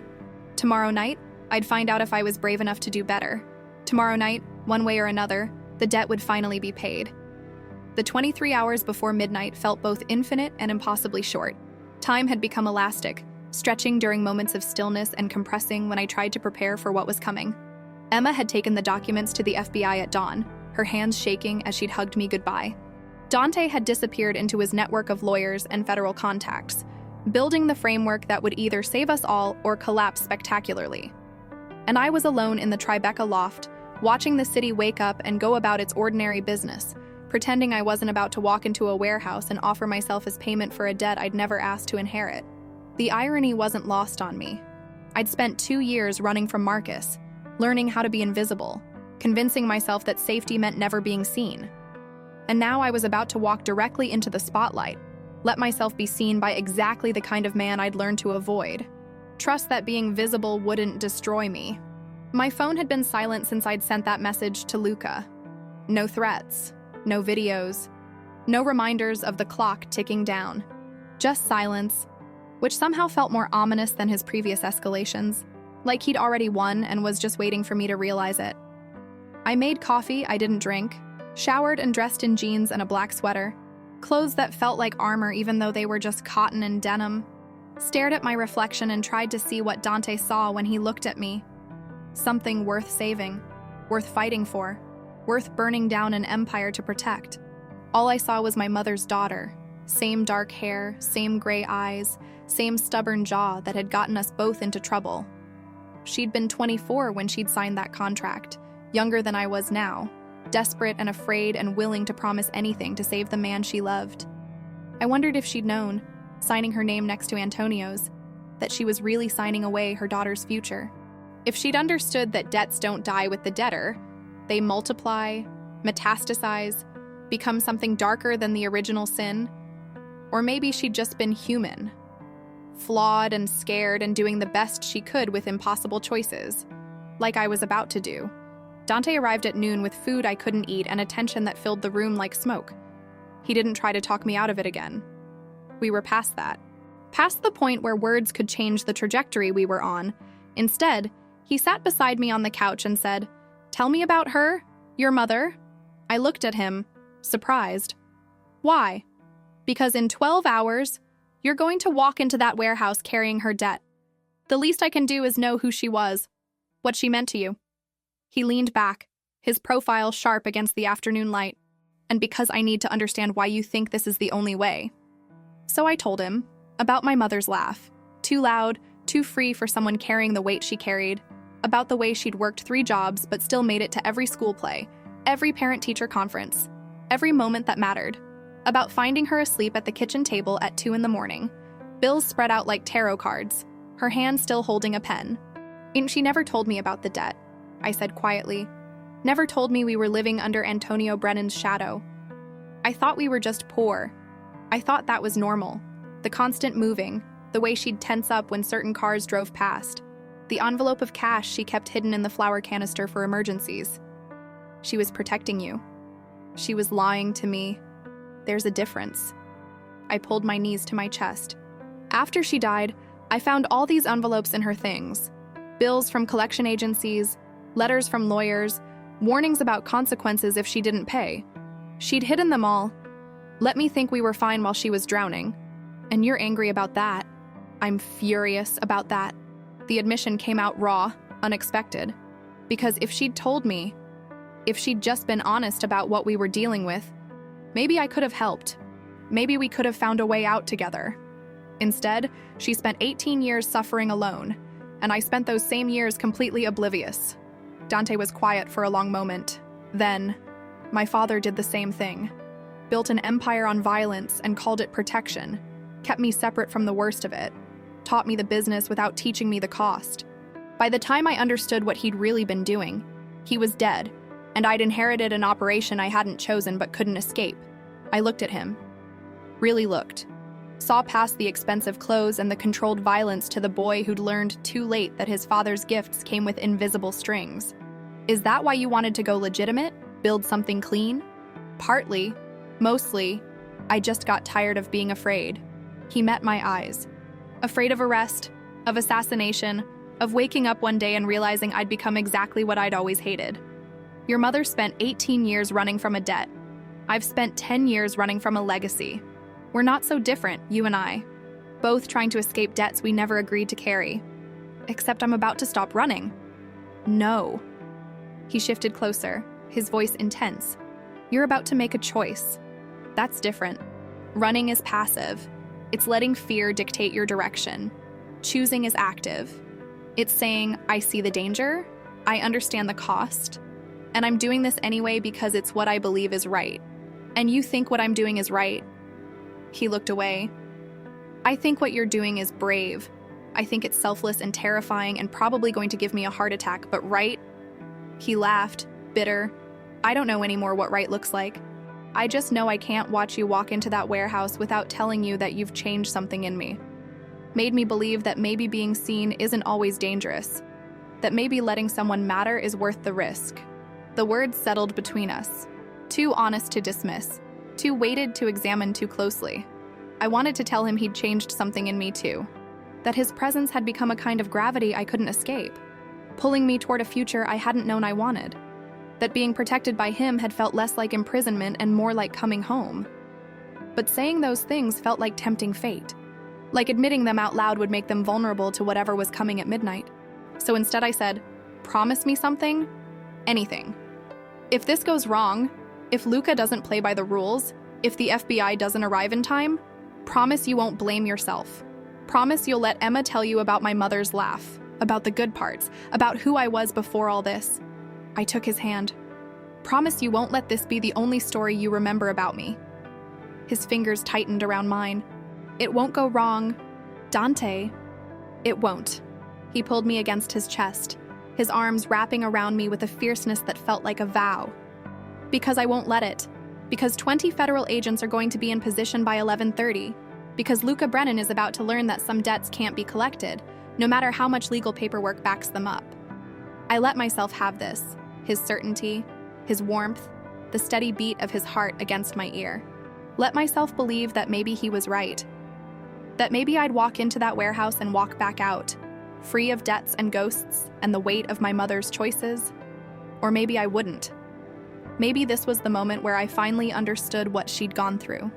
The suffocating knowledge that someone you love is only safe if you sacrifice yourself. That sometimes the bravest thing you can do is walk toward danger so everyone else can run away from it. My phone buzzed. Emma texting from somewhere safe. FBI is ready. They've got eyes on the warehouse. SWAT team on standby. They're saying this is one of the biggest RICO cases in years. You're going to be fine. You're going to walk out of there and we're going to get ridiculously drunk and never talk about this again. I typed back, deal. Love you. Her response came immediately. Love you more. Now stop being dramatic and survive this so I can yell at you properly tomorrow.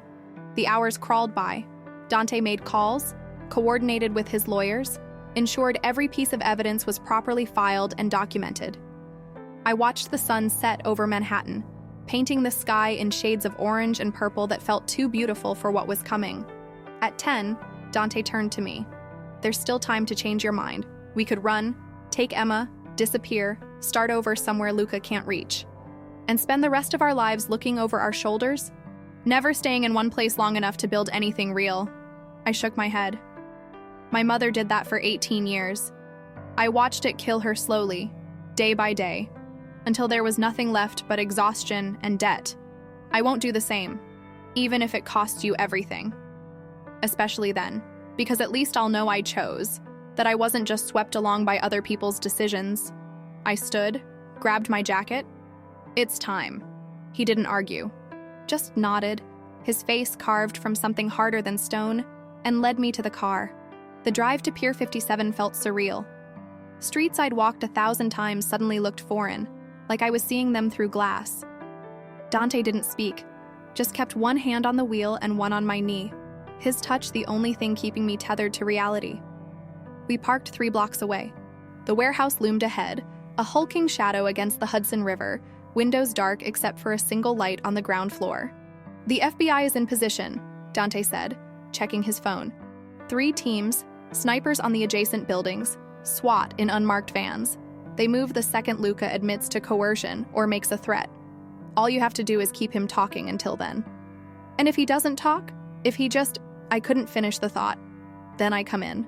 Orders be damned. Promises be damned. I come in and I get you out. He cupped my face, his thumb brushing my cheekbone. "You don't have to be brave alone, Iris. You've never had to be." I kissed him. Not gently, not carefully, but with all the fear and hope and desperate certainty that this might be the last time. He kissed me back like he could transfer his strength through touch, like he could somehow keep me safe through sheer force of will. When we broke apart, I was shaking. "I have to go," I whispered. "I know." He pressed something into my hand, a small device, barely larger than a button. "Panic button. Press it and every agent in a 3-block radius comes running. Don't hesitate. Don't try to be noble. If things go sideways, you press that button and you run." I slipped it into my pocket, felt its weight like a promise. Thank you. For all of it. For seeing me when I was trying to be invisible. For making me believe I was worth protecting. "Iris," his voice cracked. "You're worth everything." I got out of the car before I could change my mind. Started walking toward the warehouse, each step feeling both inevitable and impossible. Behind me, I heard Dante's car door open, heard him moving into position in the shadows where Luca wouldn't see him but where he could watch, where he could witness whatever came next. The warehouse door was unlocked. Inside, the space was cavernous, exposed brick and rusted metal, the smell of river water and decay. A single light hung from the ceiling, creating a circle of illumination in the center of the room. Luca stood in that circle, waiting. He was younger than I expected, maybe 35, with the kind of handsome that came from good genes and expensive grooming. Nothing about him screamed danger. He could have been anyone, a lawyer, a banker, someone you'd pass on the street without a second glance, except for his eyes. They held the kind of emptiness that came from seeing too much violence and feeling too little remorse. "Iris Carter," he smiled.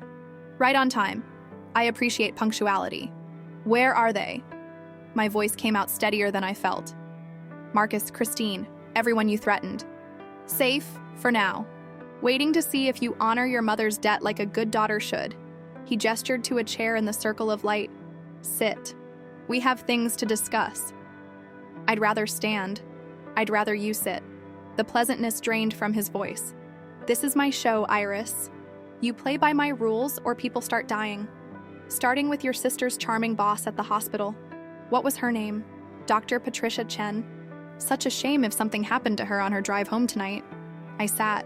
Luca circled me slowly, predator assessing prey. "Do you know what your mother's debt was really about? Not the money. Antonio didn't need the money. It was about ownership. About proving that even the most virtuous people, even good women like Maria Carter, could be bought if the price was right. My mother wasn't bought. She was desperate. Semantics. The end result is the same. She signed the contract. She became property. And when she died, that property transferred to you." He stopped in front of me. "Which brings us to tonight. The fulfillment of a 26-year-old promise. What do you want?" I forced myself to meet his eyes. Specifically, let's stop dancing around it. I want Dante Marchesi to understand that his protection means nothing, that I can reach anyone he cares about anytime I choose. I want him broken and humiliated and stripped of the illusion that he's somehow better than me because he pays his taxes and donates to charity. Luca leaned down, his face inches from mine. "And I want you to be the instrument of that destruction. To walk away from him, work for me, become proof that loyalty can be purchased, that debts always come due, that noble intentions mean nothing against legal contracts. And if I refuse, then everyone you love dies. Not quickly, not mercifully, slowly, painfully, in ways that will haunt you for whatever short life you have left. His smile was almost gentle, but you won't refuse. Because you're your mother's daughter, and she taught you that sometimes the only way to protect the people you love is to sacrifice yourself. I thought about the panic button in my pocket, about Dante in the shadows, listening to every word, about the FBI teams waiting for probable cause to storm in with warrants and weapons and the full force of federal law. All I had to do was keep Luca talking, get him to admit to coercion, to threats, to every crime that would put him away forever. But looking at him, at the emptiness in his eyes, at the certainty that he'd already won, I realized something. He wasn't going to confess, wasn't going to give the FBI the ammunition they needed. He was too smart, too careful, too used to operating in the spaces where the law couldn't quite reach, which meant I had to make him. You want to know why Dante protected me? I asked. Why he cared enough to burn down his empire to keep me safe, enlighten me. Because I reminded him of something he'd lost, the ability to care about someone beyond strategy and power, the ability to feel something other than the constant calculation of moves and counter-moves. I stood slowly, deliberately. You can't understand that, can you?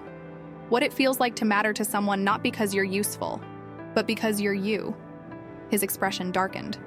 Sit down. No. I took a step forward. You want to break Dante? You want to prove that loyalty can be purchased and debts always matter more than humanity?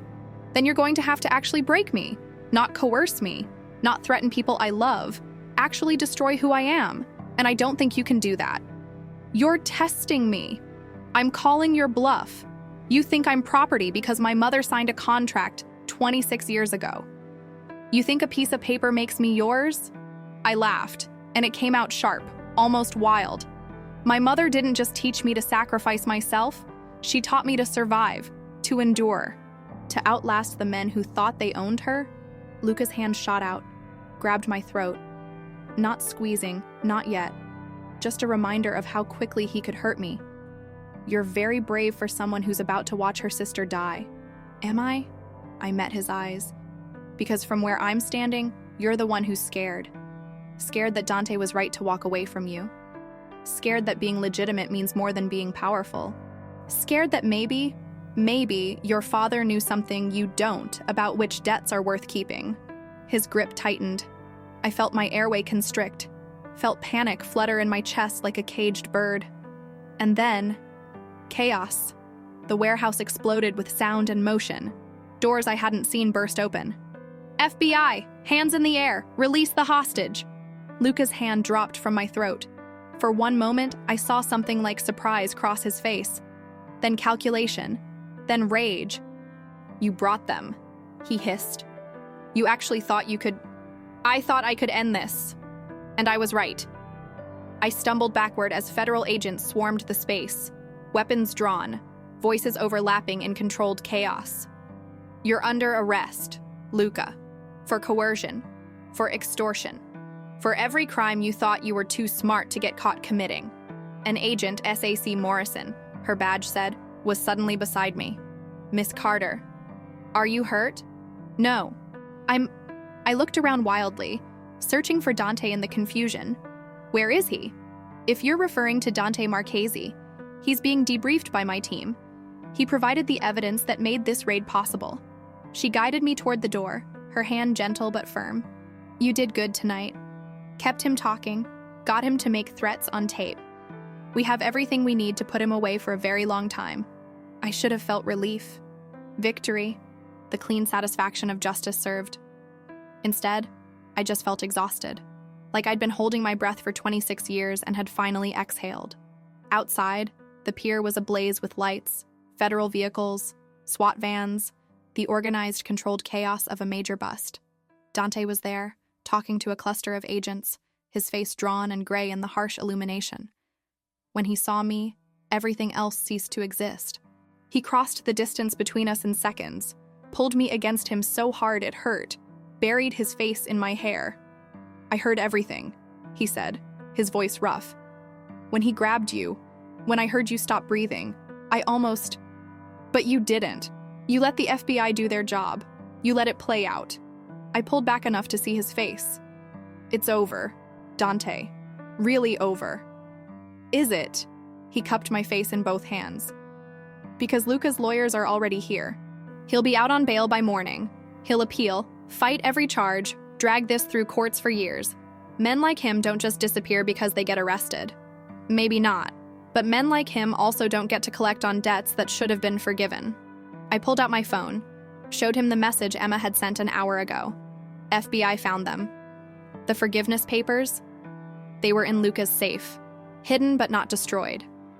Antonio filed them a week before he died. Luca knew you were free and he tried to collect anyway. Dante stared at the screen, then at me. You're free. I'm free. The words felt strange in my mouth, foreign, like a language I'd never learned to speak. The debt's void. Has been for years. Luca was extorting me, extorting us, over a contract that had no legal standing, which makes every threat he made, every action he took. Additional charges, more evidence, more years in a federal prison. I leaned into him, let myself have this moment of weakness. We won, Dante. We actually won. He kissed me then. Not with the desperation of earlier, but with something softer. Something that tasted like relief and possibility and the beginning of a future I'd never let myself imagine. When we broke apart, the pier was slowly emptying. Agents packing up equipment. Luca being led away in handcuffs, his lawyers swarming like expensive insects. The Hudson River flowing past, indifferent to the small human dramas playing out on its banks. What happens now? I asked. Now? Dante smiled. Now you get to decide. No debts, no threats, no one controlling your life but you. What do you want, Iris Carter? I thought about my mother, about the 18 years she'd spent running from a debt that should have been forgiven, about all the choices she'd made trying to protect me, and all the ways those choices had shaped who I'd become. And I thought about who I wanted to be now, not the woman running from her past, not the debt to be collected, not the problem to be solved, just Iris, finally, impossibly free. I want to go home, I said. Wherever that is now. Wherever that is. Dante agreed, taking my hand. We'll figure it out together. We walked away from the warehouse, from Luca and federal agents and the ghosts of debts long overdue. Behind us, the city hummed with life. Millions of people carrying their own invisible burdens, fighting their own private wars. My mother had fought hers alone, but I didn't have to. And maybe that was the real lesson.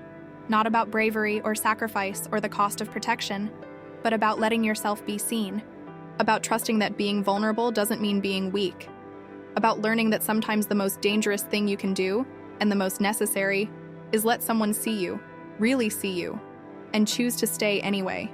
3 months later, I stood in front of a building I'd never thought I'd see again. The gallery in Chelsea looked exactly the same exposed brick, same oversized windows letting in afternoon light that turned everything golden. But I was different. The woman who'd worked here before, who'd made herself small and invisible, who'd worn sunglasses indoors to hide the exhaustion she couldn't explain, she didn't exist anymore. Or maybe she did. Maybe she was just one version of many I'd learned to carry. You don't have to do this, Dante said beside me. He'd driven me here without asking why, understanding somehow that I needed to close this particular circle. Christine will understand if you're not ready. I'm ready. And I was ready to walk back into a space that had been threatened, that had become collateral in someone else's war, and reclaim it as just a place. Just a job I'd once had, before everything changed. Inside, Christine was rearranging a new exhibition, abstract pieces that made me think of chaos organized into beauty. She looked up when the bell chimed, her face cycling through surprise and joy and something more complicated. Iris? She set down the painting she'd been holding. I wasn't sure you'd come. I wasn't sure either. I moved into the space, felt Dante hang back near the entrance, giving me room. I wanted to apologize for leaving without explanation, for the police presence, for surviving something terrible and not feeling like you owed me the details. Christine's smile was gentle.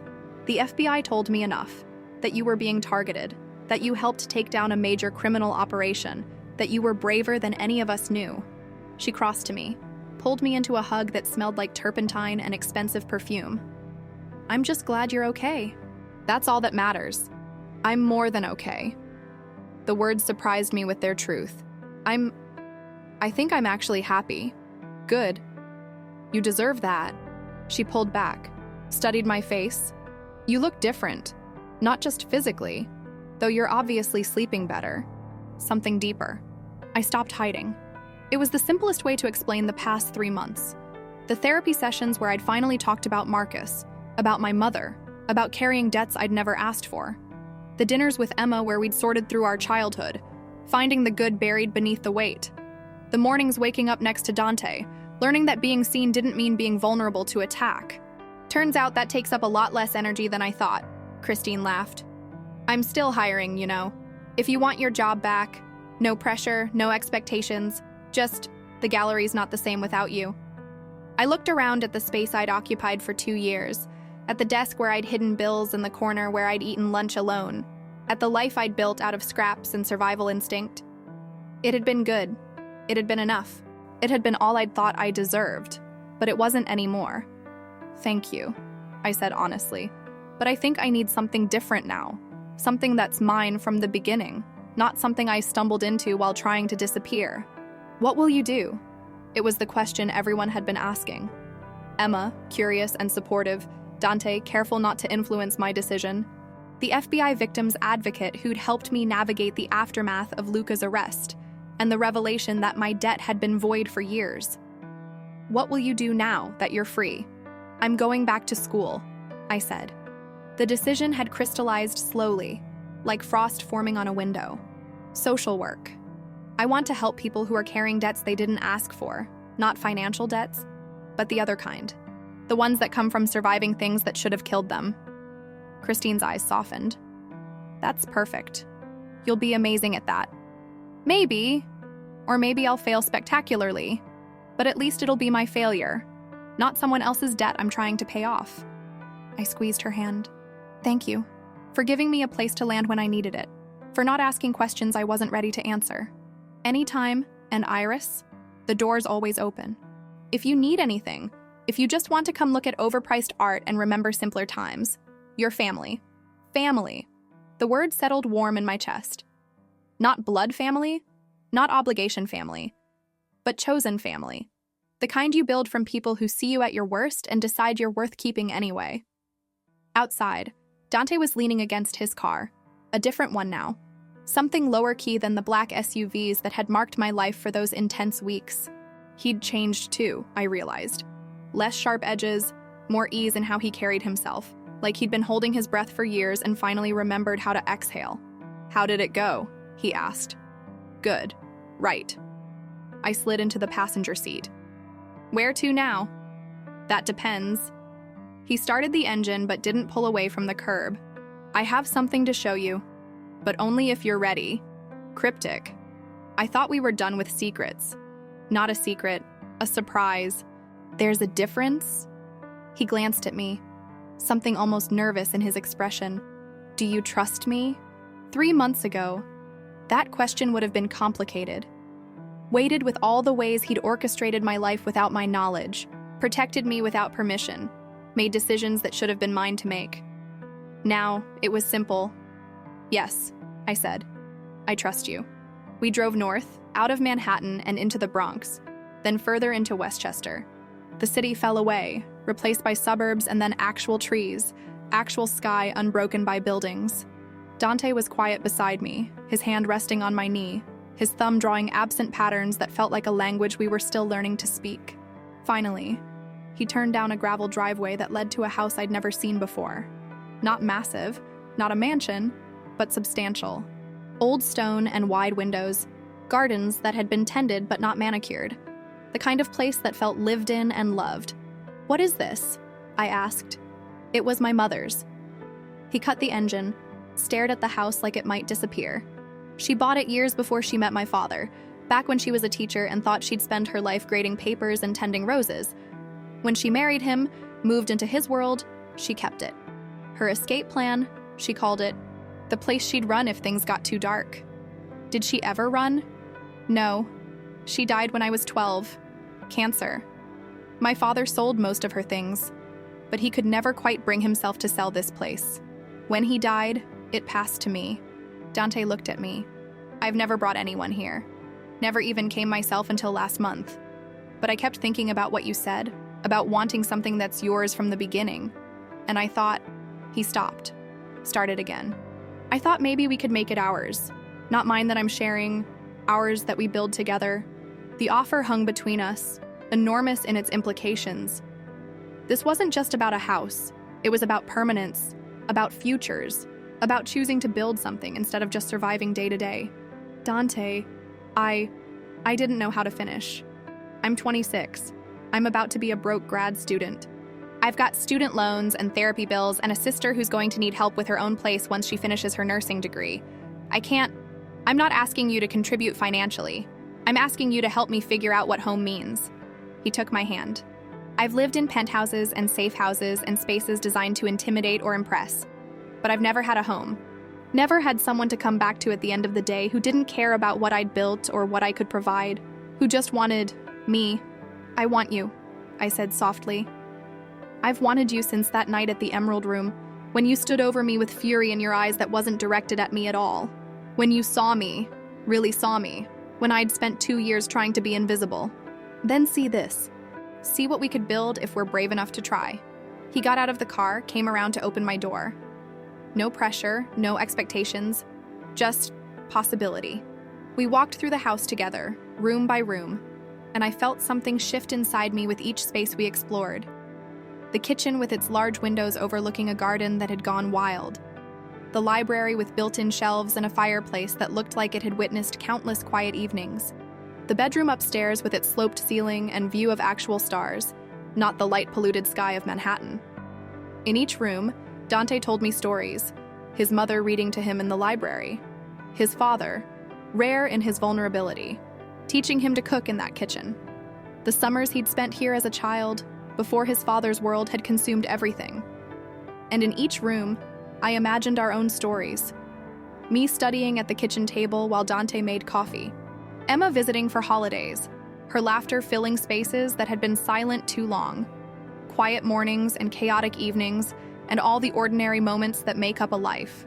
I love it, I said finally, standing in the master bedroom as sunset painted everything gold. But Dante, are you sure? This is your mother's place, your history? What if I'm not? What if we're not? What if we're not forever? He crossed to me, pulled me close, and then we'll have been something beautiful for however long it lasts. But Iris, I've spent 10 years protecting myself from exactly this, from caring about someone so much that losing them would break me. And you know what I've learned? What? That being protected from heartbreak also means being protected from joy, from connection, from every good thing that makes being alive worth the risk. His forehead rested against mine. I'm choosing the risk. I'm choosing you. I'm choosing to believe that maybe, just maybe, we get to be happy. I kissed him then, pouring into it everything I couldn't articulate, gratitude and desire and the terrifying hope that this could actually work, that I could actually have this. Not as payment for surviving, not as reward for being brave, but just because. Because I'd met someone who saw me, and I'd let myself be seen. And somehow that had been enough. When we broke apart, the sun had set completely, leaving us in darkness except for the moonlight streaming through those wide windows.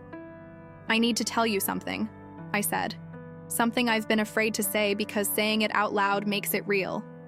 Tell me. I'm terrified. Of this, of us, of building something that could fall apart, of letting myself believe in happy endings when I've spent my whole life learning that debts always come due, and safety is just a pretty lie we tell ourselves. The words came faster now, spilling out. I'm terrified that I'll wake up one day and you'll realize I'm not worth the trouble, that I'm just a girl with too much baggage and not enough to offer. That, Iris. He cupped my face, his thumb brushing away tears I hadn't realized I was crying. You're not a debt to be paid or a problem to be solved. You're not too much or not enough. You're exactly right, exactly who I need, exactly who I choose. How do you know? Because you make me want to be better. Not richer or more powerful or more protected, just better, kinder, more honest, more willing to risk being hurt if it means being truly alive. He smiled. You've ruined me for my old life, Iris Carter. I can't go back to being the man who thought walls and control were the same as safety. Good. I laughed through the tears, because I kind of like this version of you better. We stayed there in the empty house, making plans and dreaming futures, and slowly learning how to believe that maybe, we got to keep this. That the past didn't have to dictate the future. That debts could be forgiven and wounds could heal, and sometimes the most dangerous thing you could do was also the most necessary. Later, much later, we drove back to the city. But it felt different now. Not like returning to a cage, but like visiting the place where our story had started. The place where I'd been drugged and saved and dragged into someone else's war, and somehow found myself in the process. Emma's having dinner at my place tomorrow, I mentioned as we crossed back into Manhattan. She wants to meet your friend Marcus. Not that Marcus, obviously. Your architect friend who's designing that community center in the Bronx. She's very specific that she's not interested. She just wants to network. Dante laughed. Right. Networking. Is that what we're calling it? It's what she's calling it. I'm calling it. Emma is terrible at admitting when she likes someone. I squeezed his hand. You'll come, right? Suffer through my sister's awkward attempts at casual conversation. I'll come. I'll bring wine. I'll be charming. He glanced at me. And afterward, maybe we can start moving some of your things to the house. If you're ready, no rush. I'm ready. And I was. Ready to start building instead of just surviving. Ready to plant roots instead of maintaining escape routes. Ready to trust that being seen didn't mean being targeted. It meant being loved. My phone buzzed. A text from Emma. Did you ask him about dinner? Is he coming? Also, I'm not interested in his architect friend, I'm just being polite. I showed the message to Dante, who smiled. She's exactly like you. We're nothing alike. You're both terrible liars who pretend to not want things you're desperate to have. He pulled up in front of my current apartment, the 4th floor walk-up I'd be leaving soon. It's one of my favorite things about the Carter sisters. I got out but leaned back through the window. I love you. I don't think I've said that yet. Not directly, but I do. I love you, Dante Marchese. Even though you're arrogant and controlling and you orchestrated my life without asking. I love you too, Iris Carter. Even though you're stubborn and reckless and you walked into a warehouse to settle a debt that wasn't even legally binding. We're kind of a disaster, aren't we? The best kind. He caught my hand, kissed my knuckles. See you tomorrow. Dream about gardens and libraries and all the ordinary beautiful things we get to build. I watched him drive away, then climbed the 4 flights to my apartment. Inside, Emma was already there. She'd gotten her own key months ago, sprawled on my couch with medical journals and Chinese takeout. So, she asked without looking up. Did he propose? Are you moving to that house? Are we going to have a sister talk about not moving too fast? No proposal.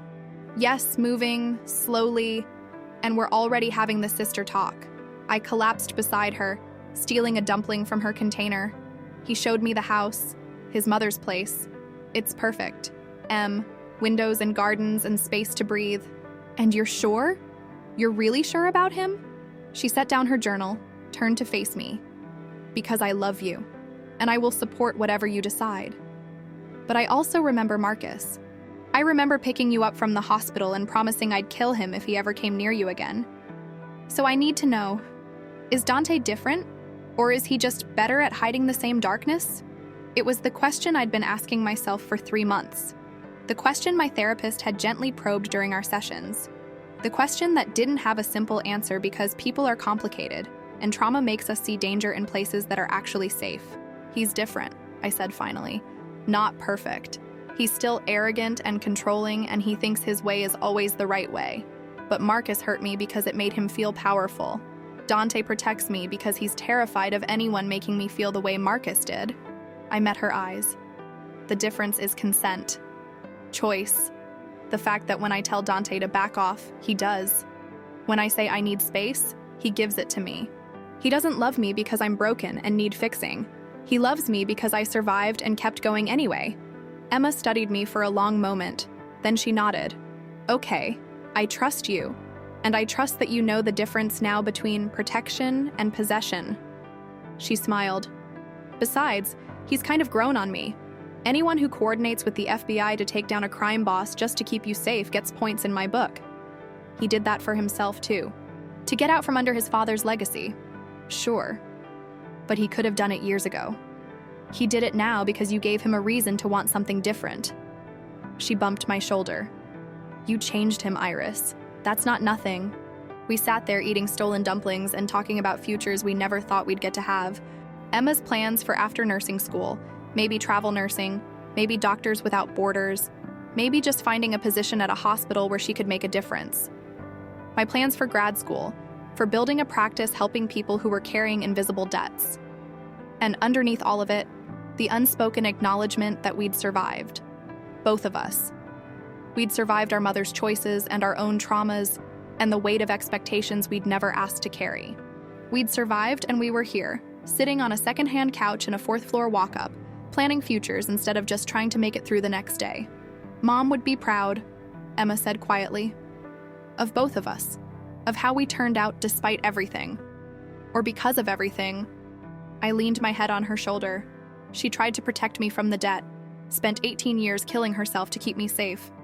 I wish I could tell her that it worked, that I'm okay, that her sacrifice meant something. She knows. Wherever she is, whatever comes after, she knows. Emma's hand found mine. And she'd tell you to stop worrying about debts and just live.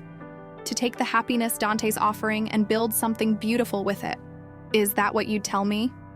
That's exactly what I'd tell you. She squeezed my hand. Live, Iris, for both of you. For all of us who didn't make it out. Just live and be happy and stop apologizing for surviving. So I did. I moved into the house in Westchester, slowly, deliberately, bringing pieces of myself and watching them fit into spaces that had been empty for too long. I started grad school that fall. My first week, a blur of syllabi and nervous energy and the strange pride of choosing something for myself.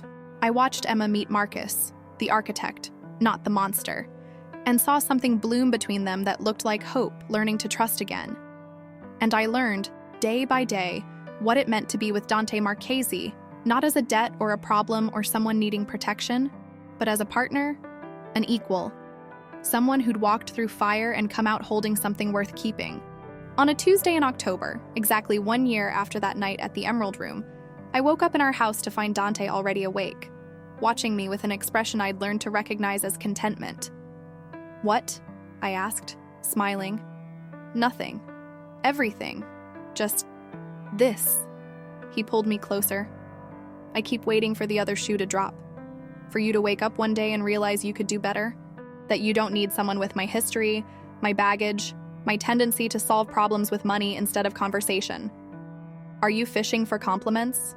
Maybe. He smiled against my hair. Is it working? You're ridiculous. And controlling. And you still think your way is always the right way. I tilted my head back to look at him. But you're also kind and brave. And you're learning how to be vulnerable instead of just protected. So no, I'm not going anywhere. You're stuck with me. Promise? Promise. I kissed him. Besides, we have a mortgage now. Walking away would be financially irresponsible. He laughed, the sound filling the room, filling the house, filling all the spaces that had been silent for too long. And I thought about my mother, about the debt she'd carried, the sacrifice she'd made, the years she'd spent trying to protect me from a contract she'd signed in desperation. She'd failed, in the end. The debt had found me anyway, pulled me into someone else's war, nearly destroyed everything I'd tried to build. But she'd also succeeded, because she'd taught me how to survive, how to endure, how to outlast the people who thought they owned me. And most importantly, she'd taught me that debts don't define you. Your choices do. I'd chosen to face Luca instead of running.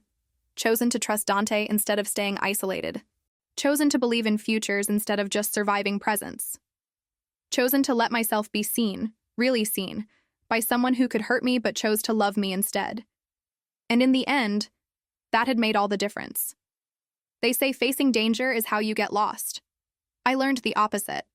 It was only when I stopped looking away, from my past, my fear, my capacity for both strength and vulnerability, that I finally found myself. And sometimes, the most dangerous thing you can do is let someone see you, really see you. All the broken pieces and the jagged edges and the parts you've spent years trying to hide. because that's when everything changes. That's when you stop being the sum of your debts and start being the architect of your own life. That's when you learn that being seen isn't the same as being vulnerable, that protection isn't the same as love. That safety isn't found in walls and control and keeping everyone at arm's length. It's found in choosing, in trusting, in the terrifying, beautiful act of letting yourself be known. My mother fought her war alone, but I didn't have to, and that made all the difference. If you made it to the end of this story, let us know in the comments which city you're watching from, and click the yellow bell to subscribe to the channel and support us. Keep the adventure going by clicking on the suggested video on your screen.